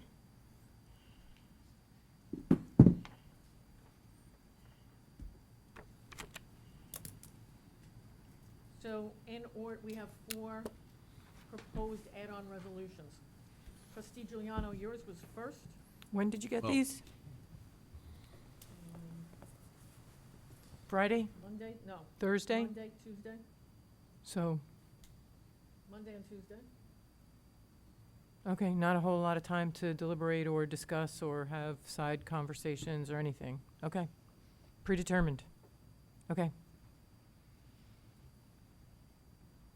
Trustee Giuliano? Well, you- before we go through please. these, we have a motion and a second to go into exec. Should we? We have to vote Table on that? that. Oh, right. We we should have vote to- on it, yes or no. Who made the motion? I did. Withdraw it. I withdraw it.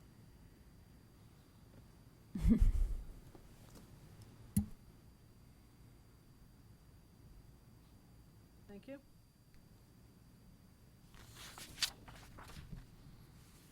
Okay, so we do have an add-on sheet of proposed add-on resolutions for this meeting. And Trustee Giuliano, yours was the approval of the Board of Governors bylaws as presented, edited, and sent to the previous PJCC trustee liaison. That should read Ugrinsky. Is that a motion that you'd still like to offer? I mean, we've talked about the Board of Governors bylaws for many meetings. And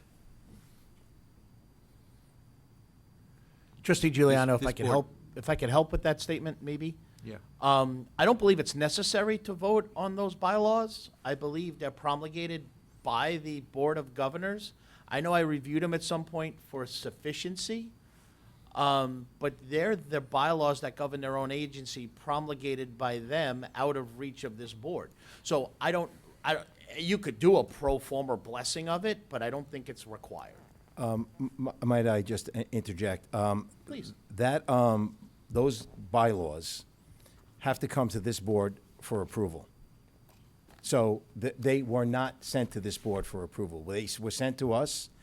Bob kindly, with the assistance of myself and Trustee Hill, made corrections to you the spell his bylaws. name wrong? Sent the bylaws back. Yeah. Our corrections were dismissed, and they put their own bylaws in place without a board vote to approve the bylaws that were put in place. So what we are doing is correcting that.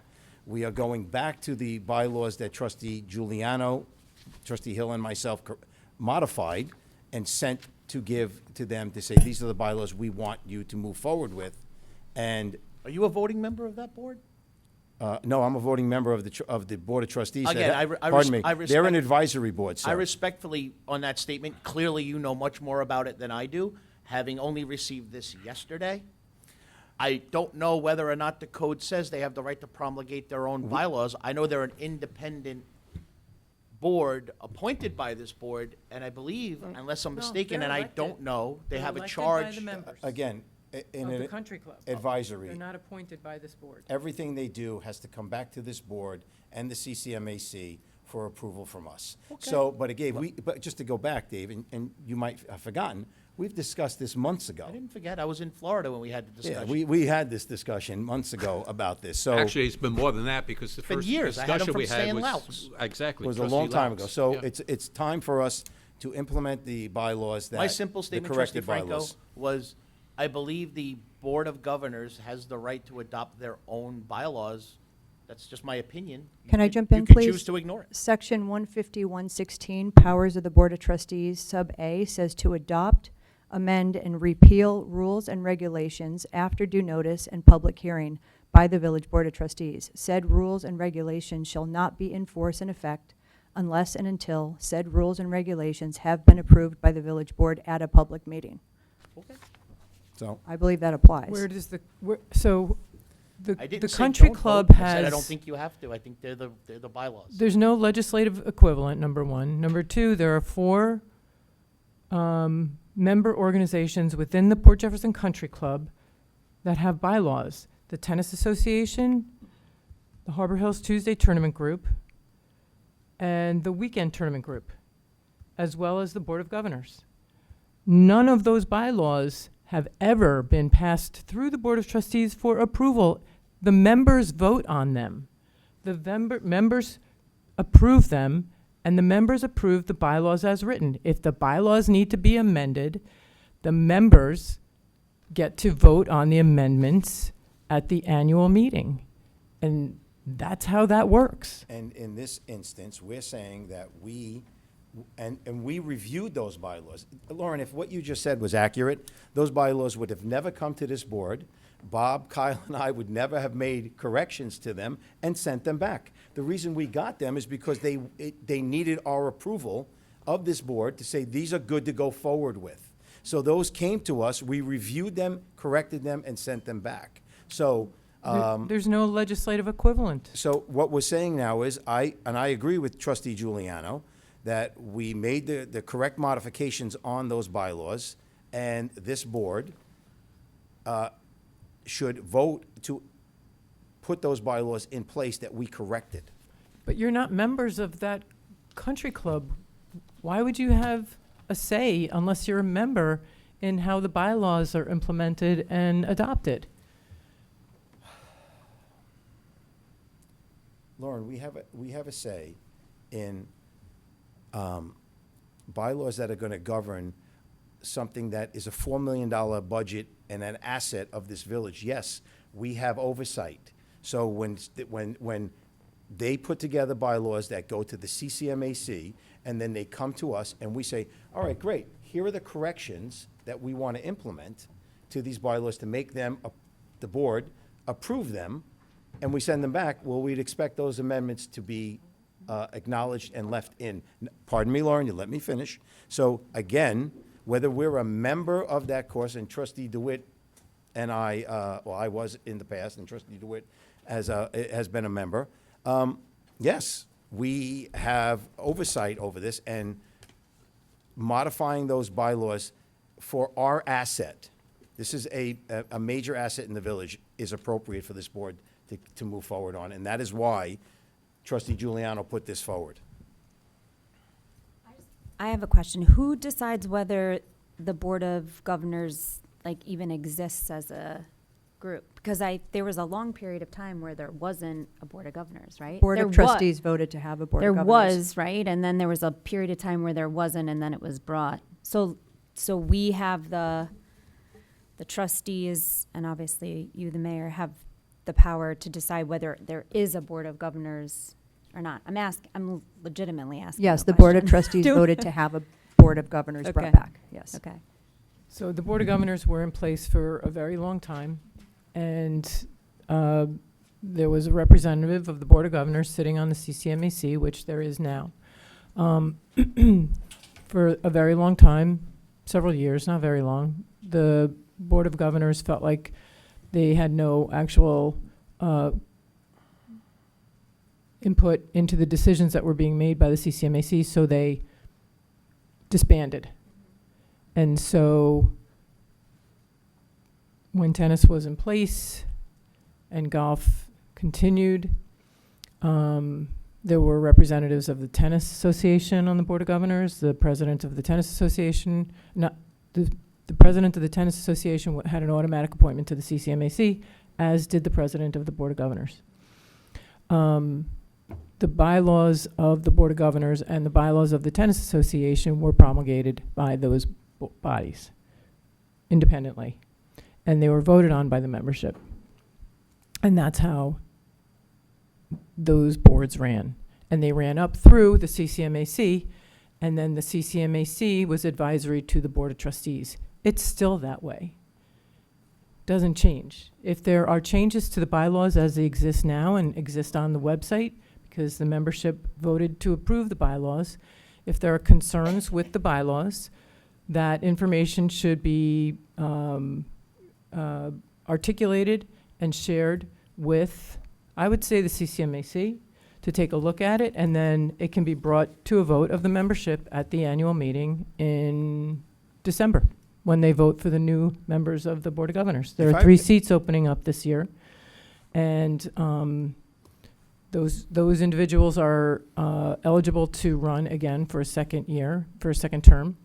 But their 3-year term is up, and there'll be an election, and if there are changes to the bylaws, that's when the Board of Governors will vote on it together. Membership, 2026 membership will vote on those changes to the bylaws. That's how you can effectuate change. Mayor, when we went to implement these bylaw corrections, it was a few work sessions ago, you stated, and I'm paraphrasing, that we don't have the authority to change the bylaws. And that's why we were stunned at that statement, and we had this debate at the work session. But today's discussion and rationale is different than we don't have the authority, when clearly we do. So we believe that the bylaws that were corrected are the proper bylaws to put in place, and this board wants to vote on them to implement them.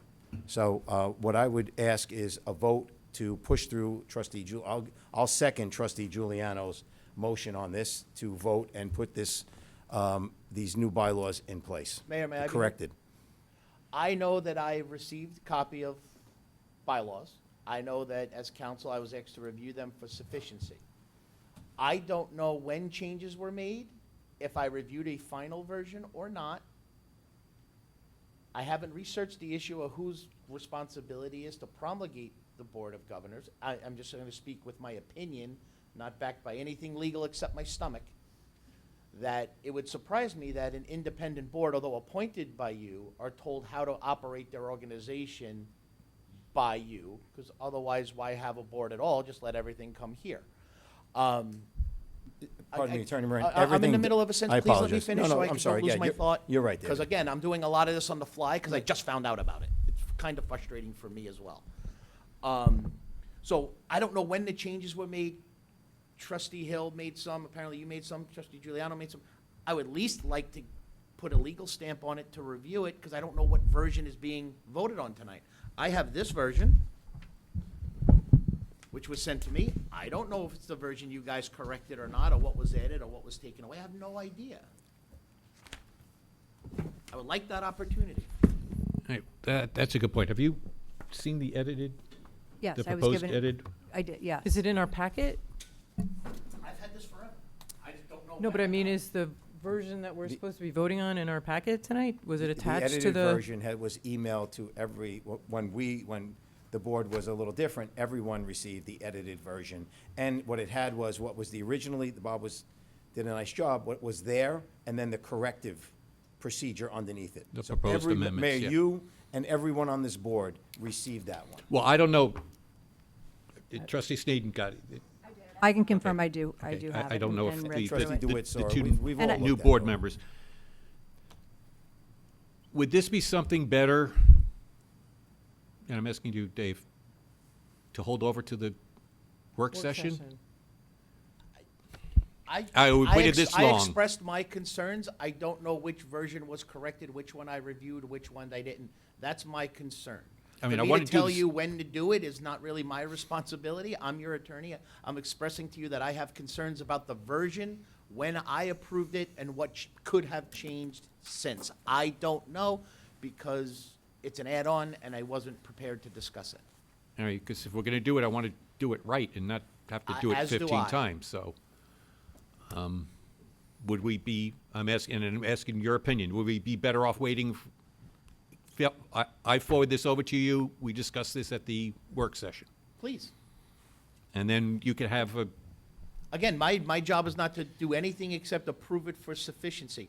If in the meantime, Sylvia put it on the agenda for the. if in the meantime, anyone here wants me to look into who's responsible for promulgating those rules, again, I don't want, again, we have boards that, I don't know in the past how they operated. If we're changing that practice, I'm hearing from the mayor for the first time that we have other board of quote governors or other boards there at the country club that promulgate their own bylaws. Should we do the same for them? If there's one thing I like to be, which has prompted the first discussion this evening, consistent. So we have boards and committees now have rules and procedures, all of them. So if we have other board of governors or other boards that address country club activities, why aren't we looking at all their bylaws? Should we? Legally, should we be? I have no idea, because I'm not prepared for it. Agreed. Understood, rather. So I will forward my proposed changes to Clerk Perillo so she can distribute them. You feel free to email them directly to me. I want to make sure that everybody gets this, everybody has the same, everybody is looking at the same, at the same Version thing. control. Right, and then we can discuss it at the work, we waited this long, we could wait another 2 weeks for the work session to get this done right. And then also it gives you time to say, yes, you can do that, no, you can't do that, whatever the legalities might be. Is that agreeable with everybody? Well, and then maybe we should also look at the other committees that you spoke about and see if there are comparable bylaws. I mean, maybe, Tennis Association bylaws are like this thick. yeah, so maybe we should just have, like, the work session, we could just look at all of them collectively. And that gives Attorney Moran time to check out the legalities Right. of it. Everyone will have, it be insured the same version, and we put it on for the work session. I'm okay with that. Yeah, I'm okay with that too. Trustee Franco? And I'd also like it in, if possible, like in print, obviously, so we can really, I mean, I know I have it through email, but it would be nice to just have I it. think that's a reasonable request, Bob. So I would Okay, say so- we do have a motion and a second. Maybe you want to I'll withdraw the motion. okay. Was there a motion in a second? Oh. Was it? Oh, I thought We Bob. just went Oh, right to okay. discussion. We just went, okay. No, Bob put a motion and I put the second. Yeah. Oh, okay. Yes. Okay, so I will forward this to Clerk Perillo for distribution to everyone, and we can discuss it at our next Are work you session. rescinding the motion? Yes, I am. I Bob, do withdraw, you have yeah, the hard copy right there? Is I that your have- hard copy? yeah, Maybe give it to Attorney Moran tonight. yeah. Well, I'll give it to Sylvia so that everybody has it, so. Okay. That way nobody's, well, I didn't get that version, get this one. So I'm withdrawing my motion. Okay.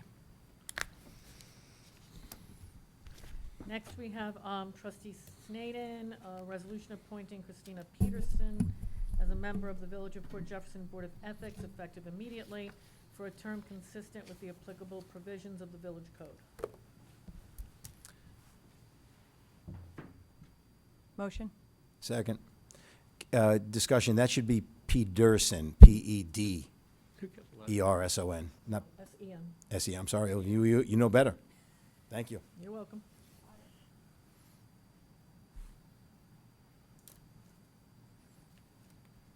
Discussion. Do we have any other applications? Any other people put in? We do. Well, and I also would We just have, I'll answer Bob's on- question. We have somebody, and we have another person who submitted an application recently. She's a New York City police officer, and IAB, trained and a participant in the IAB for New York City Police. Mayor, for clarification, Internal Affairs Bureau. Internal Not everyone knows what Thank you. IAB is. Okay. I was going to ask. Oh, okay. Anyway, point is that, Maria Nita just resigned.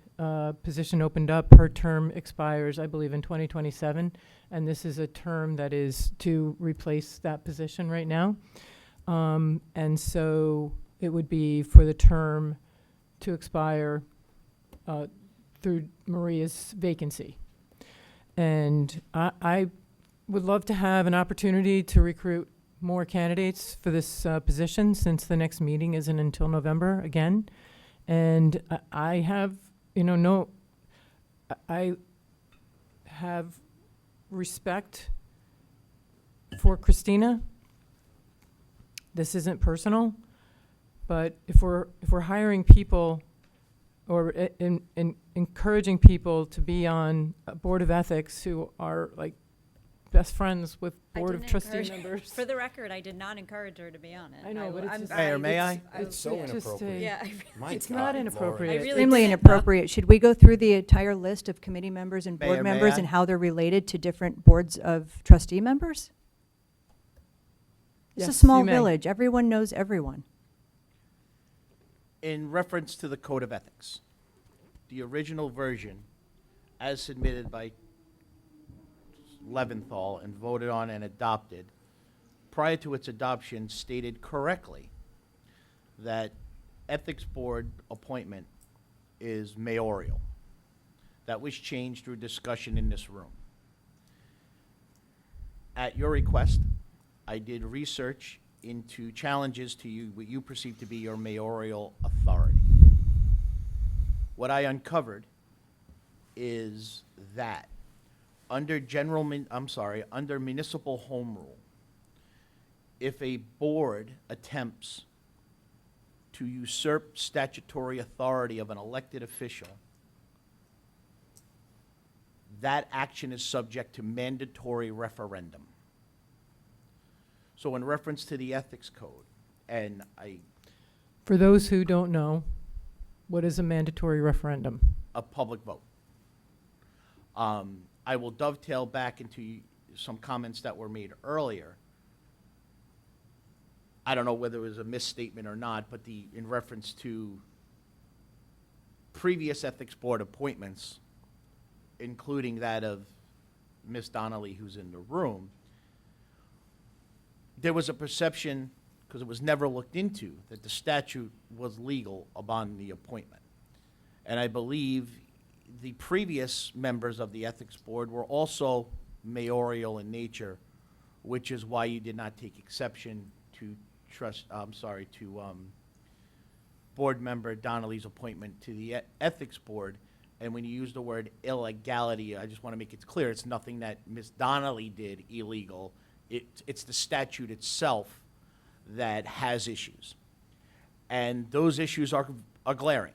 You can't get around the fact that under municipal home rule, when you seek to restrict elected officials' authority, it must be done by mandatory referendum or a vote of the electorate.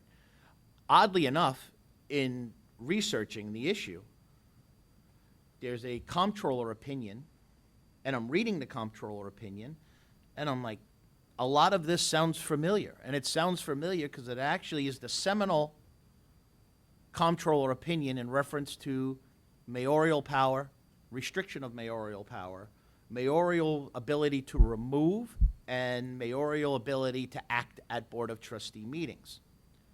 And oddly enough, it's a Port Jefferson request from 1988.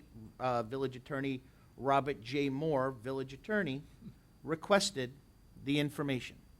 And I'll read from it in pertinent part, and it'll dovetail into liaison appointments as well, which I believe is mayoral based on Attorney General's opinions, comptroller opinions, in conjunction with Section 400 of the village law, which gives the mayor their power.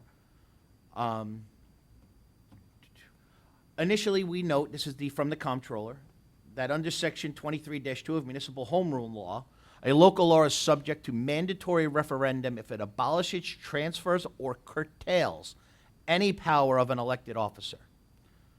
Under the village law, the power to appoint not elected officers, appointees, including members of boards and commissions, is vested in the mayor, subject to the approval of the Board of Trustees.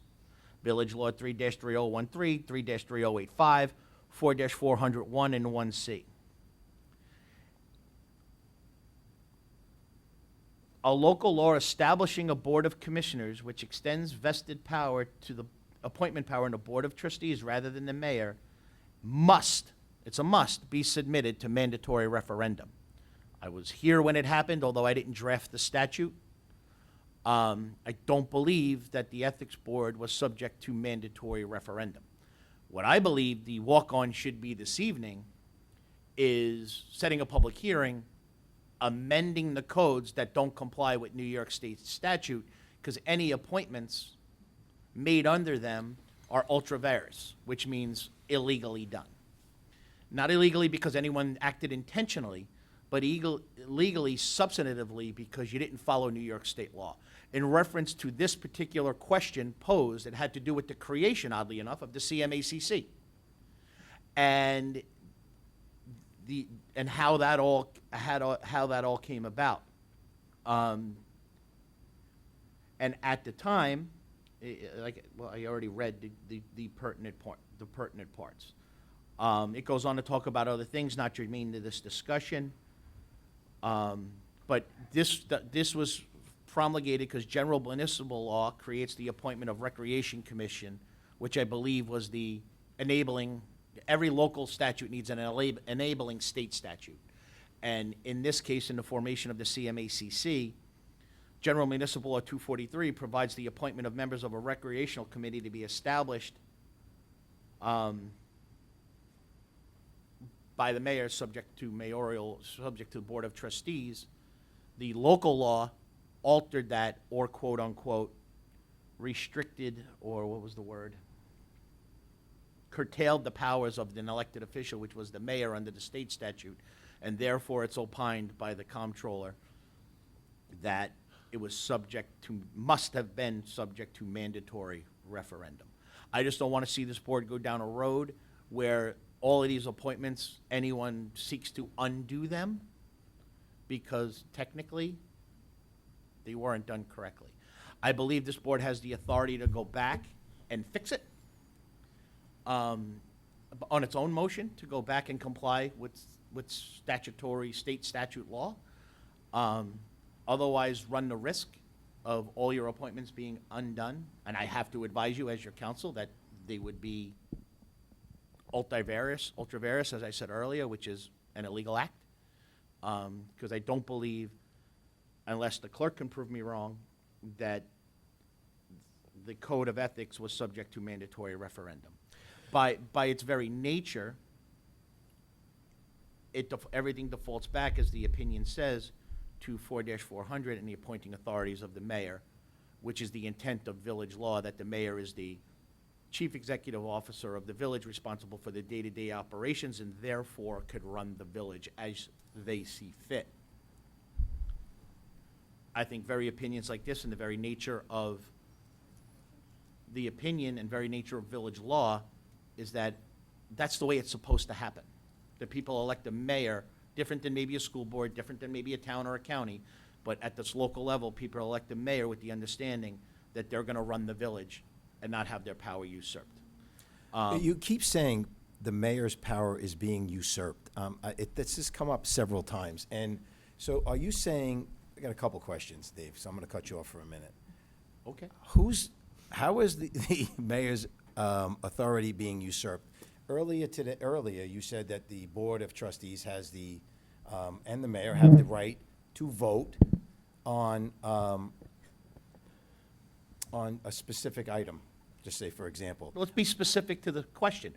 What I said was the Board of Trustees has the authority to appoint ethics counsel, because they're not, and I'll read the words, they're not non-elected, or employees, what is the term?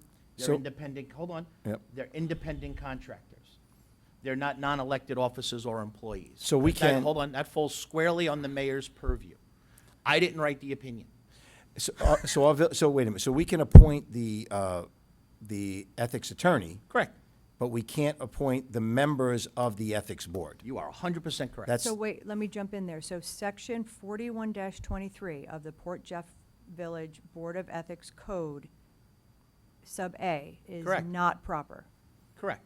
So I do recall, and we can look back, that was one of the requirements that the Board of Trustees wanted to make sure was in there in order to even establish a Board of Ethics. Don't Bob's disagree nodding with his that, head, and wholeheartedly agree with you. they all said that it didn't make sense for a mayor on their own to appoint the entire Board of Ethics. That seems unethical. And upon the advice of former counsel Leventhal, that's where that came from. Correct. There's also other committees and boards in the code that also should probably be addressed as well, that say the same thing, Board of Trustees. If you do that, it's subject to mandatory referendum. If you do You can what? blame whoever you want. You can blame Leventhal. If that's where we're going, it doesn't really Oh, matter. so you're saying to in me. order to make that section proper, we would have to bring it to referendum? In order for you to restrict mayoral appointing authority under her authority to appoint non-elected officers, which extends to commission, committees, and all of that, you would have to put it to a vote of the people. I So- didn't come up with that. So on any committee, the board, it's only the mayor makes a recommendation for the members of the committee. I'm telling you that the state law says that, I read it earlier, has the authority to appoint all of non-elected officers and employees, including members of boards of commissioners, as vested in the mayor, subject to the approval of the Board of Trustees. If a board seeks to remove or restrict that authority, it must be submitted to mandatory referendum. I could say it 10 different No, ways. no, I know. But what it doesn't say is solely has the authority, like the mayor is the. How many mayors do we have? Well, again. Oh, wait a so- second, it says subject to the vote of the Board of Trustees. Correct. Can you, Right. can you give me that code, please? So yes, It's New York State Code, I will forward you the opinion. You can read the whole thing. I'll do it to the board. please. so you're saying that the mayor, as we had always Done. done, the mayor makes the appointment, the board approves the appointment. Correct. In plain Now, in the language. instance of Ethics Council, because of the way the code is written, the mayor does not have authority over independent contractors. So that's why I opine that the mayor does not have the authority to appoint Ethics Council solely. That vests in the whole Board of Trustees. Because he's not a non-elected officer or employee or a member of a commission or a board. So what That's sec- just the law. What section is that in the state code? It's general municipal law is the usurp 23-2, and when read in conjunction with mayoral appointments, village law 3-3013, 3-3085, and 4-401C. Like I said, as soon as we conclude, I will circulate this to everybody. So General Municipal Law 23-2 Correct. states that committee, No, 23-2 of municipal home rule states that any time in a village where you seek to usurp the powers of an elected official or restrict or curtail or alter, it's subject to mandatory referendum. but where does it say that by the Board of Trustees appointing a committee member that is in fact usurping the powers of the mayor? Because state law gives the power to the mayor. That's the code I'm asking for. Which Okay? state law gives Village the- law, 4-401C, Of New York State, village law. New York State Village Law. 3-3013, 3-3085, 4-401C. And in this instance, the enabling authority came from General Municipal Law 243, which is the creation of a recreation committee, and the state law says mayoral appointment subject to the Board of Trustees, which is why it would need this, the opinion of the comptroller is that it needed to go for mandatory referendum. That's my legal advice to my client. So in order to be not illegal on the appointment of Ms. Donnelly, do we I have- submit that her appointment was legal for I'm the just- sole I'm just- purpose, hold on, Mayor, just let me answer the question, because I want to be clear, because I don't want there to be confusion on this. With the laws that were on the books prior to unpeeling the onion, which we never had to do before, at least while I've been here, because it's always been, in any village I've worked in, it's always been mayoral subject to the Board of Trustees. That's different. I was asked to look into it, and it didn't take long. It took one peel of an onion to find that the enabling statute for that local law must have gone to mandatory referendum. Okay, so just to, try and not have to do that, and what I read in my statement earlier holds true now, regardless of what you just read to us. Mhm. So if I motion for Ms. Donnelly to be on the Board of Ethics as an appointee, does that, and then we get a second and then we vote, does that cure that? I don't. Potentially? It's, to me, you would have to go back and do every appointment ever made under these sections of the code. And also in furtherance of your statement. That's the only one But, that I can but remember. no, because you appointed all those ethics board members last year. Those were appointments that I Again, made. but that's not what the code said. I don't think you need to cure that. I think, unless challenged, I believe the board's intent is to keep Ms. Donnelly on the board, and we should stop talking about her because it's not germane to the discussion. But Um, I have another question. Sure. Section 808, Board of Ethics, General Municipal Law, New York State, Chapter 24, Article 18, says that it's the Board of Trustees. So I'm not, I'm not Board of Trustees. Yeah, what? for what? What does it say? appoints the members of the Ethics Board. Section 808, Board of Ethics, On what law? under New York State Municipal Law, What section? 808.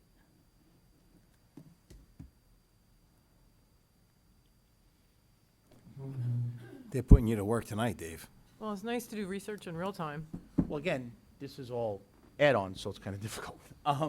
Well, actually, our You- code and is Mayor, very the clear. answer to your- The answer to your question is yes. If you want to motion Ms. Donnelly tonight and make that cure, you certainly can. I'm not convinced that that's what we need to do, honestly. I'm seeing, You all- our current village code Board of Ethics states that the Board of Trustees appoints the committee members. So that stands currently.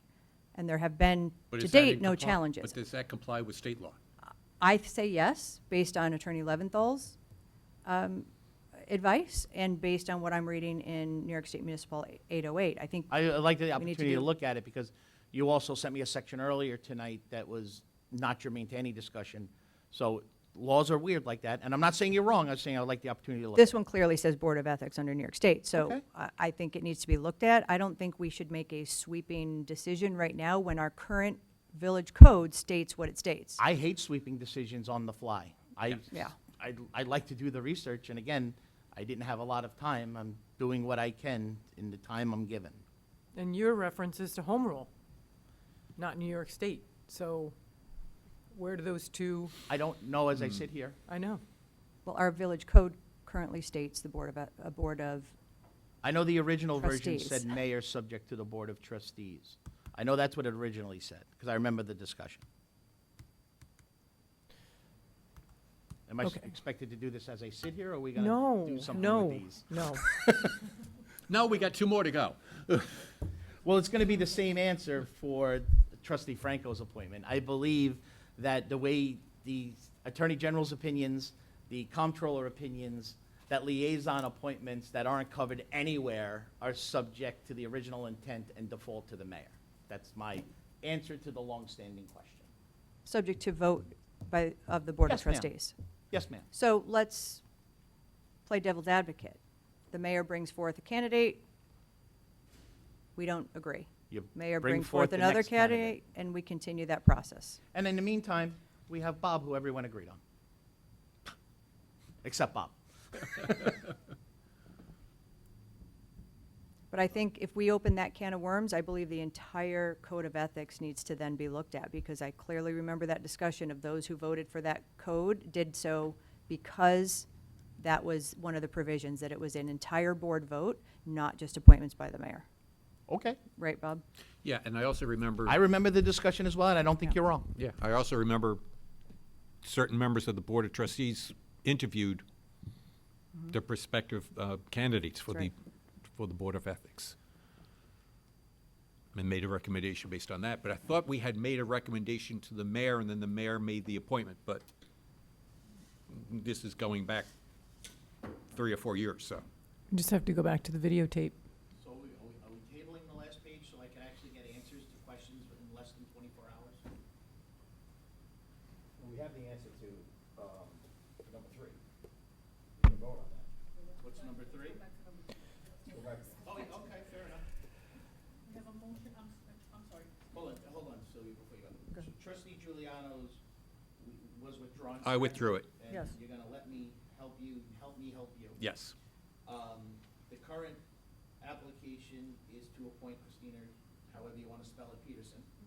That was trustees. That was mine. Understood. And that's what's pending before us. So I will withdraw that motion pending the research and further discussion at next Thank you. work session. Thank you. You're welcome. Thank you. Number 3. Thank you, sir. From trustee Franco, I move that the Board of Trustees add to the agenda for consideration the appointment of Rich Harris Esquire as legal counsel to the Village Ethics Board. Motion. Second. Discussion? Why are we rushing this? My question from a Why are we legal, rushing my this? question from a legal standpoint, as was the same with the requirements to serve on the ethics board, was did we dot our i's and cross our t's? I know that certain county officers, and if he has the approval, great. I'm just concerned to have to do this again. I just know that in my, again, tiny bit of window of research, there is a question as to whether or not someone in a prosecutorial role as Inspector General in Nassau County can serve on an ethics board when there's the possibility that one of our residents who might be a Nassau County cop or work in Nassau County somewhere or own a business in Nassau County is subject to investigation by that same individual. I don't know that answer. I looked 9 different ways. I got 9 different answers. All of them seem to think that some approval is needed from his employer. I don't know that 100% answer as I sit here, but I know that if this was the Suffolk County Attorney's Office where he was the Inspector General, there'd be an absolute restriction on him. So, and again, maybe he can cure that by his boss or the legislature authorizing it. I don't have that answer. If you guys do, I've never seen it. I saw 3 sentences. I'm going to say that I'm knowing him, that I think he's. I can't rely on it. Yeah, I'm going to say that. Well, listen, I would be shocked that he doesn't have approval to do this. It's been weeks that we put it on the board. So I'm comfortable going forward and voting him in. If there's a problem, then we'll address it. But right now, I don't see a problem. So when other people seem to have a potential conflict of interest in an appointment, they have reached out to the Suffolk County Ethics Board or other ethics advisory boards to clear the appointment. And so I was wondering if he reached out to the Nassau County Board of Ethics to clear the appointment, that there was no conflict or potential conflict of interest. That would have been an excellent question for you to ask him while you've had his resume for 3 weeks. If I had an And opportunity to interview and him. didn't follow through on it. I'm not sure what we're actually voting on. Usually when we hire an independent contractor, we also have rate of pay. We have all of these other things, a contract, a letter of proposal. engagement, these things that just aren't present. So again, I'm not saying hire him, don't hire him. I have 0 position or issue with Mr. Harris. I just want it to be done correctly, and we have Yes. 4 more meetings to do it correctly if the board so chooses. And That's Say there's my 4 opinion. more meetings of the Board of Trustees before the next ethics board meets again. Correct, and okay. And so I guess we didn't approve the request for qualifications for whatever reason, but we have another resume here, and I think we owe it to this village resident. And I think our residents, we owe it to our residents to interview him for the position that he is qualified for as a former judge and 30-year resident of the village. Why wouldn't we consider more people? Why would we rush to this decision? I don't understand what the Mayor, we've rush been is. I don't think we're rushing because, again, my very first meeting, we voted to remove or not approve, I guess, Mr. Leventhal. And so now, here we are, the end of August, almost September, and we're still having these conversations. This is like, Because the board has to approve a request for qualifications. I know, but what, then if we were seeking somebody, then we should have been seeking somebody the entire summer. So now it's like, I just feel like if We've only had 2 meetings since the organizational meeting. We started working on the request for qualifications 2 weeks ago. Yeah, I just don't understand why. I just feel like we're constantly tabling things and waiting, and to the next meeting, until the next meeting. And I understand. For an ethical I appointment? understand For an no, ethics I appointment? understand clarification. I just, if we have 2 applications, then We don't know what he charges per hour. I totally. We don't know what yeah. his law practice I is. agree We with don't that, know what and- his LLC is. We and don't know what his obviously there could be EIN a- is, yeah, and if and he there has could be a malpractice conflict. insurance. So there's a lot of, I yeah. understand that. It's like, well, we should seek out more people. It's like we're just constantly doing research and never actually making a decision. And again, I'm not saying we shouldn't do our due diligence here with Mr. Harris or with Mr. Rouse, right? But I just feel like we need to then maybe interview these 2 people and come to a decision and figure all the logistics out.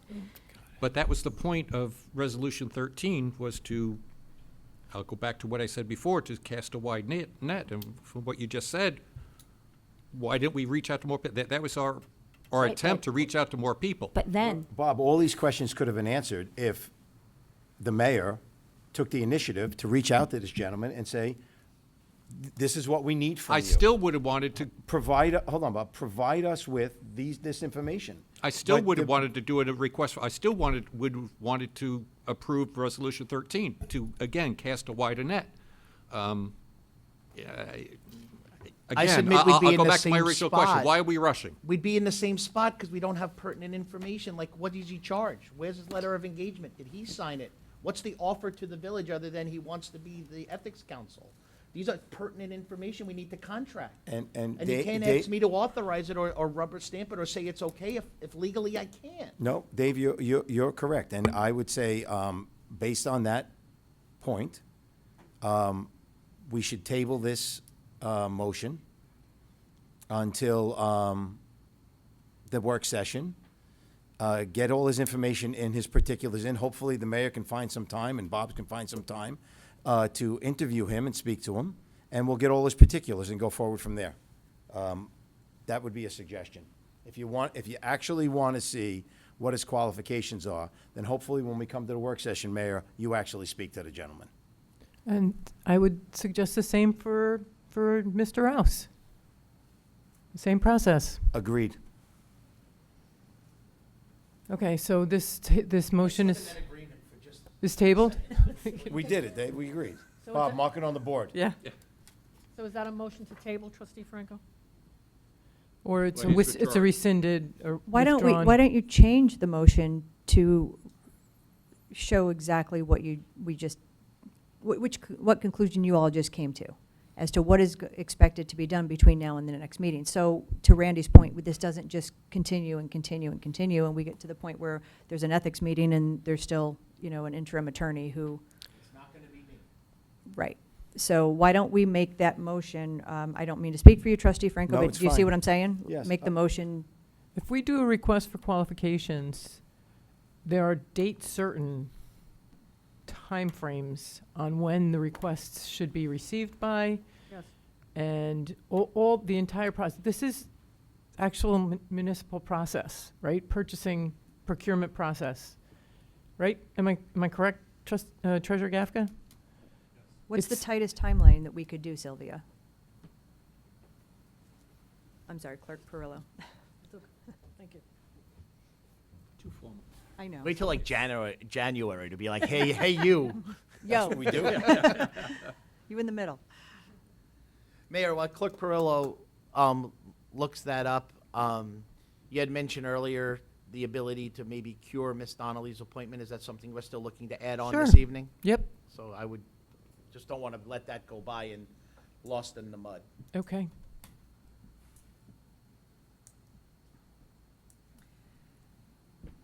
Our next meetings are the 9th and the 23rd, respectively, of September. to Attorney Moran's point, the next Board of Ethics meeting is not until the 4th of November. So we could vote, the board could vote in September 23rd, would probably be a little bit tight, or during one of our October If we meetings. did a request for qualifications, what would be an ideal time to get those resumes in, those qualification commitments in? Well, we would allow, say, 7 days. 2 to 3 7 weeks. 10 days, 10 days would be the minimum that I would recommend Uh-huh. to collect responses. It's time certain, so it keeps us To on a collect timeline. responses. So if we have a 10-day response time, today's the 26th. Am I What would it be in confused? October? And I don't want to be I confused. think we all are, Dave. Are we revisiting number 13 on the agenda? I just want to make I'm sure. hoping so, yeah. I think we're waiting for answers as to the timeline, because Okay. if under law, we're required to wait, exaggerating to make a point, 6 months, then no. You know, or to leave it open that long for the request to come in. If it's a 10-day requirement, 2-week requirement, then I think that would be more I'm going palatable. to tell you legally, it's my opinion that you could set the timelines. Okay, It's a request for professional service. It's not governed by procurement. gotcha. So I think that matters. You could literally say, post it to the website or other areas for resumes to be received and interviewed at our next work session. You could literally say that. You can give more time, you can give less time. Was that an official resumes? resolution? You can have resumes due by our next work session to be distributed and vetted, and then invite candidates in, or however you guys want to do it, to do interviews for an appointment at this end of September. These are fully in your purview. Attorney Moran, is there a requirement for actual printing in a newspaper? There's no requirement. Perfect, It's good governance, perfect. good governance. Good governance. But that- not a municipal requirement, because it's professional service. Thank you. So that having been said, it could, dependent upon how long the board chooses to cast the wide net, it could happen for the September 23rd agenda meeting. Nice. Okay. So point of order process. Are we going back to 13? We're going back to 13? Well, there's a motion on the table right now by trustee Franco. Are you rescinding that motion? Yes, Trustee Franco, you're withdrawing the motion, correct? correct. Thank you. We're going back to resolution number 13, 82626, resolution authorizing the solicitation of a request for qualifications for the appointed position of village council to the Board of Ethics. Motion. Second. Discussion. Can we add dates to that resolution, please? Let's hear some. It's 100% your discretion. Is the timeline start now? Today's, Yes. it's, I'm going to assume we're going to put it up at least on the village website or somewhere tomorrow. okay, so, We could ask our social media person, social butterfly, whatever that entity is, to maybe cast it out wherever else. And when do you want resumes? When do you want interviews? What do you want to do? well, we said it's a minimum of 10 days, so So we'll have it by the next work session. 10 days, no, but we need a date. 10 days from, September 8th, so received by September 8th. Attorney Moran, can we, in exec session, at the next work session, do the interviews? It is. So we can do them You all have the together? authority, because I will qualify it as possible contractual matters, and money will be discussed and other personal It's pertinent exec, information. It right? would be executive session. So why don't we have them in within the next 2 weeks, which I think is reasonable, so then the candidates could be called in at the executive session for the next work session? So be our- interviewed. Our exec session on the 9th is the first hour of our meeting, right? So, well, wait, no. are we, Well, is we that what we're said, doing? I thought we're not reverse ordering. when we said 10 days, did we say We're going to 10 start with exec? business days or 10 calendar days? On the 9th, For the work session, first okay. hour. Okay, The first hour. okay. 10 Could days. say 10 days, calendar days, days. 10 calendar days. which would okay. allow us to Tomorrow. get Right. Puts the, us to September 5th. Right. right, then that's 4 days to go through the resumes, decide who we want to bring in for interview at the work session on the 9th. I think that's reasonable. Agree. Whoa, write it down. It took such a long time to We're going to need a bigger whiteboard. Is it in the budget, Stephen? Okay. All in favor? Can With we the- read it With back? the timeline established. I think, yeah, Sylvia. Can well, someone make a motion to reopen resolution number 13? I make a motion I to did. reopen. Oh. I didn't know, I don't know. I I just did. want to make sure. Yes, and I a second by second it, Giuliano. yes. Sylvia on the motion. Okay, on reopened resolution number 13, it's a, let me just get the wording. It's a resolution authorizing the solicitation of a request for qualifications for the appointed position of village council to the Board of Ethics with the following timeline: a posting to the official village website tomorrow, 8/27/26, as well as village social media and any other applicable and available channels, with executive session on September 9th, interviews to be had because the deadline will be the 5th of September for submission. All in favor? Aye. Aye. Aye, Motion carries. 4-0? Who seconded that one? I did. Okay. That was Bob. And then I'd like to add on a new resolution, Clerk Perillo, and I'll read it. Oh, wait a minute, are we done with all the other? What number is it?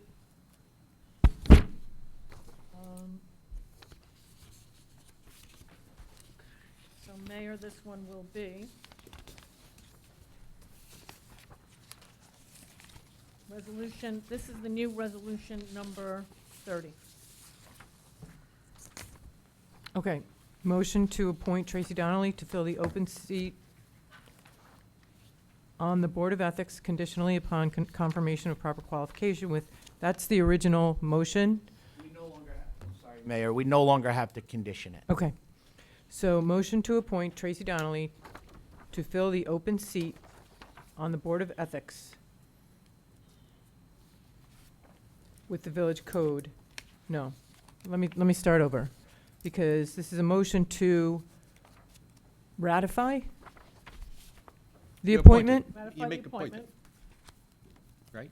She's Wouldn't she already just be making an appointment? She's technically already appointed, so yeah, ratified. All the right. To appointment. ratify the All right. appointment of Tracy Donnelly to fill the open seat on the Board of Ethics. Motion. Second. All in favor? Aye. Aye. And we have one final resolution? Well, I believe we're getting more information about that, the last one. That goes with all the other ones, right? I believe I Correct. stated it earlier. It is my opinion that when you read the powers vested to the mayor in conjunction with Attorney General opinions, as well as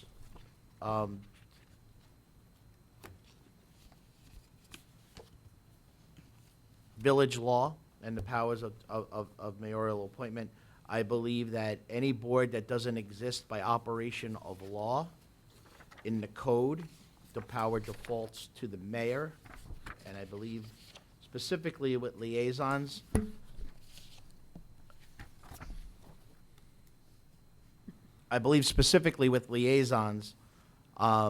it's part of the day-to-day operations of the village, in that the purpose of the liaison is to bring information from the various boards back to the board and back to the mayor. And I see no authority that would vest that authority in anyone except the mayor. Pursuant to the Attorney General, the Comptroller opinion, as I previously discussed, as well as an Attorney General opinion. Is that subject to board of vote? I think, yeah, there Attorney aren't all the Moran? appointments subject to? Is it then subject to board vote? The default authority vested in village law is mayoral appointments subject to the approval of the village board. That's a yes. Yeah. So what, is this was this a motion, or is this something that what's next? There's a motion, I believe. Did you motion yet, No. Trustee DeWitt? No, because I was asking for clarification. That's the clarification. Yeah, right. My opinion as your counsel is I don't believe you have the authority to make a liaison appointment. I believe that power vests in the mayor. And Dave, you're going to provide us with a breakdown of how that works, right? Yeah, please, if you could for all of us, so that we can have that and get a clarification. Sure. And I'll also attach the opinions. That would be fantastic. What was that attached? The opinions. Opinions. Gotcha. Sorry, I'm a horse. I don't know why. Okay, should we move forward with the next resolution? Yes. The add-on? Yes. Do you want to read it, Sylvia, into the record? And then we can discuss?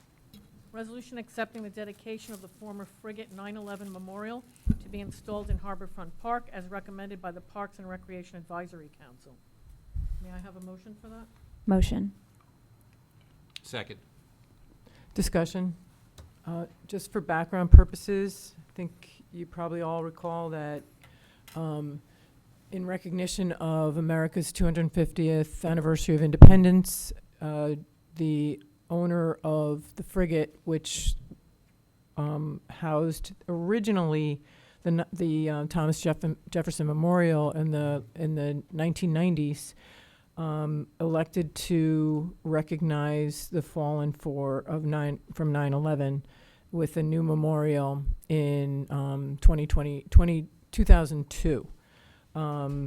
And that memorial stood for 25 years, and this year, or 24 years, and this year it came down in honor of the 250th anniversary of American independence and the founding namesake the namesake of Port Jefferson, Thomas Jefferson. So that Thomas Jefferson statue was reinstalled and rededicated, and it became something of a mission of mine to try and figure out if we can put the 9/11 memorial somewhere else in the village of Port Jefferson. So I reached out to the owner of the frigate, George Wallace, to see if he would be interested in dedicating the actual American bald eagle that stood on top of that memorial to the village to replace it in the village, and he agreed to that. So this was brought to the Parks and Rec Advisory Council, and I'd love to hear any deliberations they had there. But we've taken a look at the eagle, we've taken a look at locations, and one of the locations, this is not etched in stone or anything, but we did an AI-generated look at where it could be placed. And I think, did you all get the attachment to this? Yeah. And this is in the, I want to say, northwest corner of Harborfront Park. If you're looking at the harbor, the stage is right. Northeast corner. And the Liberty is to the left. It doesn't obstruct really much of a view of anything. And it would be a really amazing location for this, for dedication ceremonies and whatnot. So, I don't know, Trustee DeWitt. There really wasn't much of a discussion, to be honest, because everybody was absolutely in agreement of it and, Okay. Excited about it, that especially, to see it come down, and it's the anniversary of 9/11. It's 25th. the 25th year. So we were so when that was proposed, we were all in agreement. So Okay. excited about it. Can the location be clarified? This was an add-on. Was this sent to us? Yes. I believe so, yes. No, No? I think it was just sent, Oh, it was just sent to the two of us, I believe. so that location is near the pier, but it's right of the pier. So if I'm looking at this, over here is the stage? So the stage is here. If It you- doesn't, no, that's fine. I Chris? don't need it. Can you hold this for the, I might call you back. show this for the, for people in the audience who need to see this? I don't know which camera, but. You don't have a bird's eye view of it mapped out? No, this was all done very, very quickly yesterday.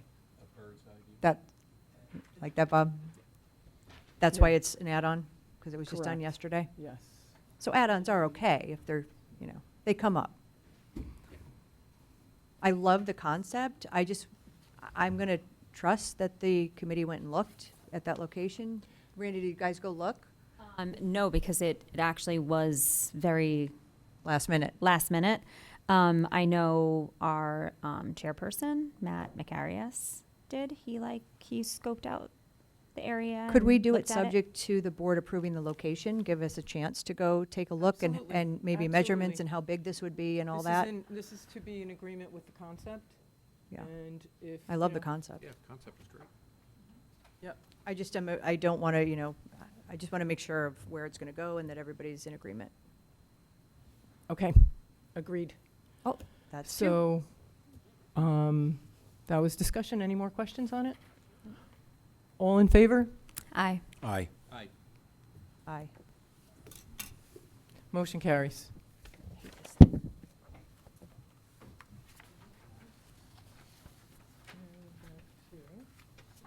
Okay, so now we have resolution number 32, 82626, which is a resolution to enter into executive session at 8:59 PM to discuss the specific performance of a particular employee and legal and contractual matters.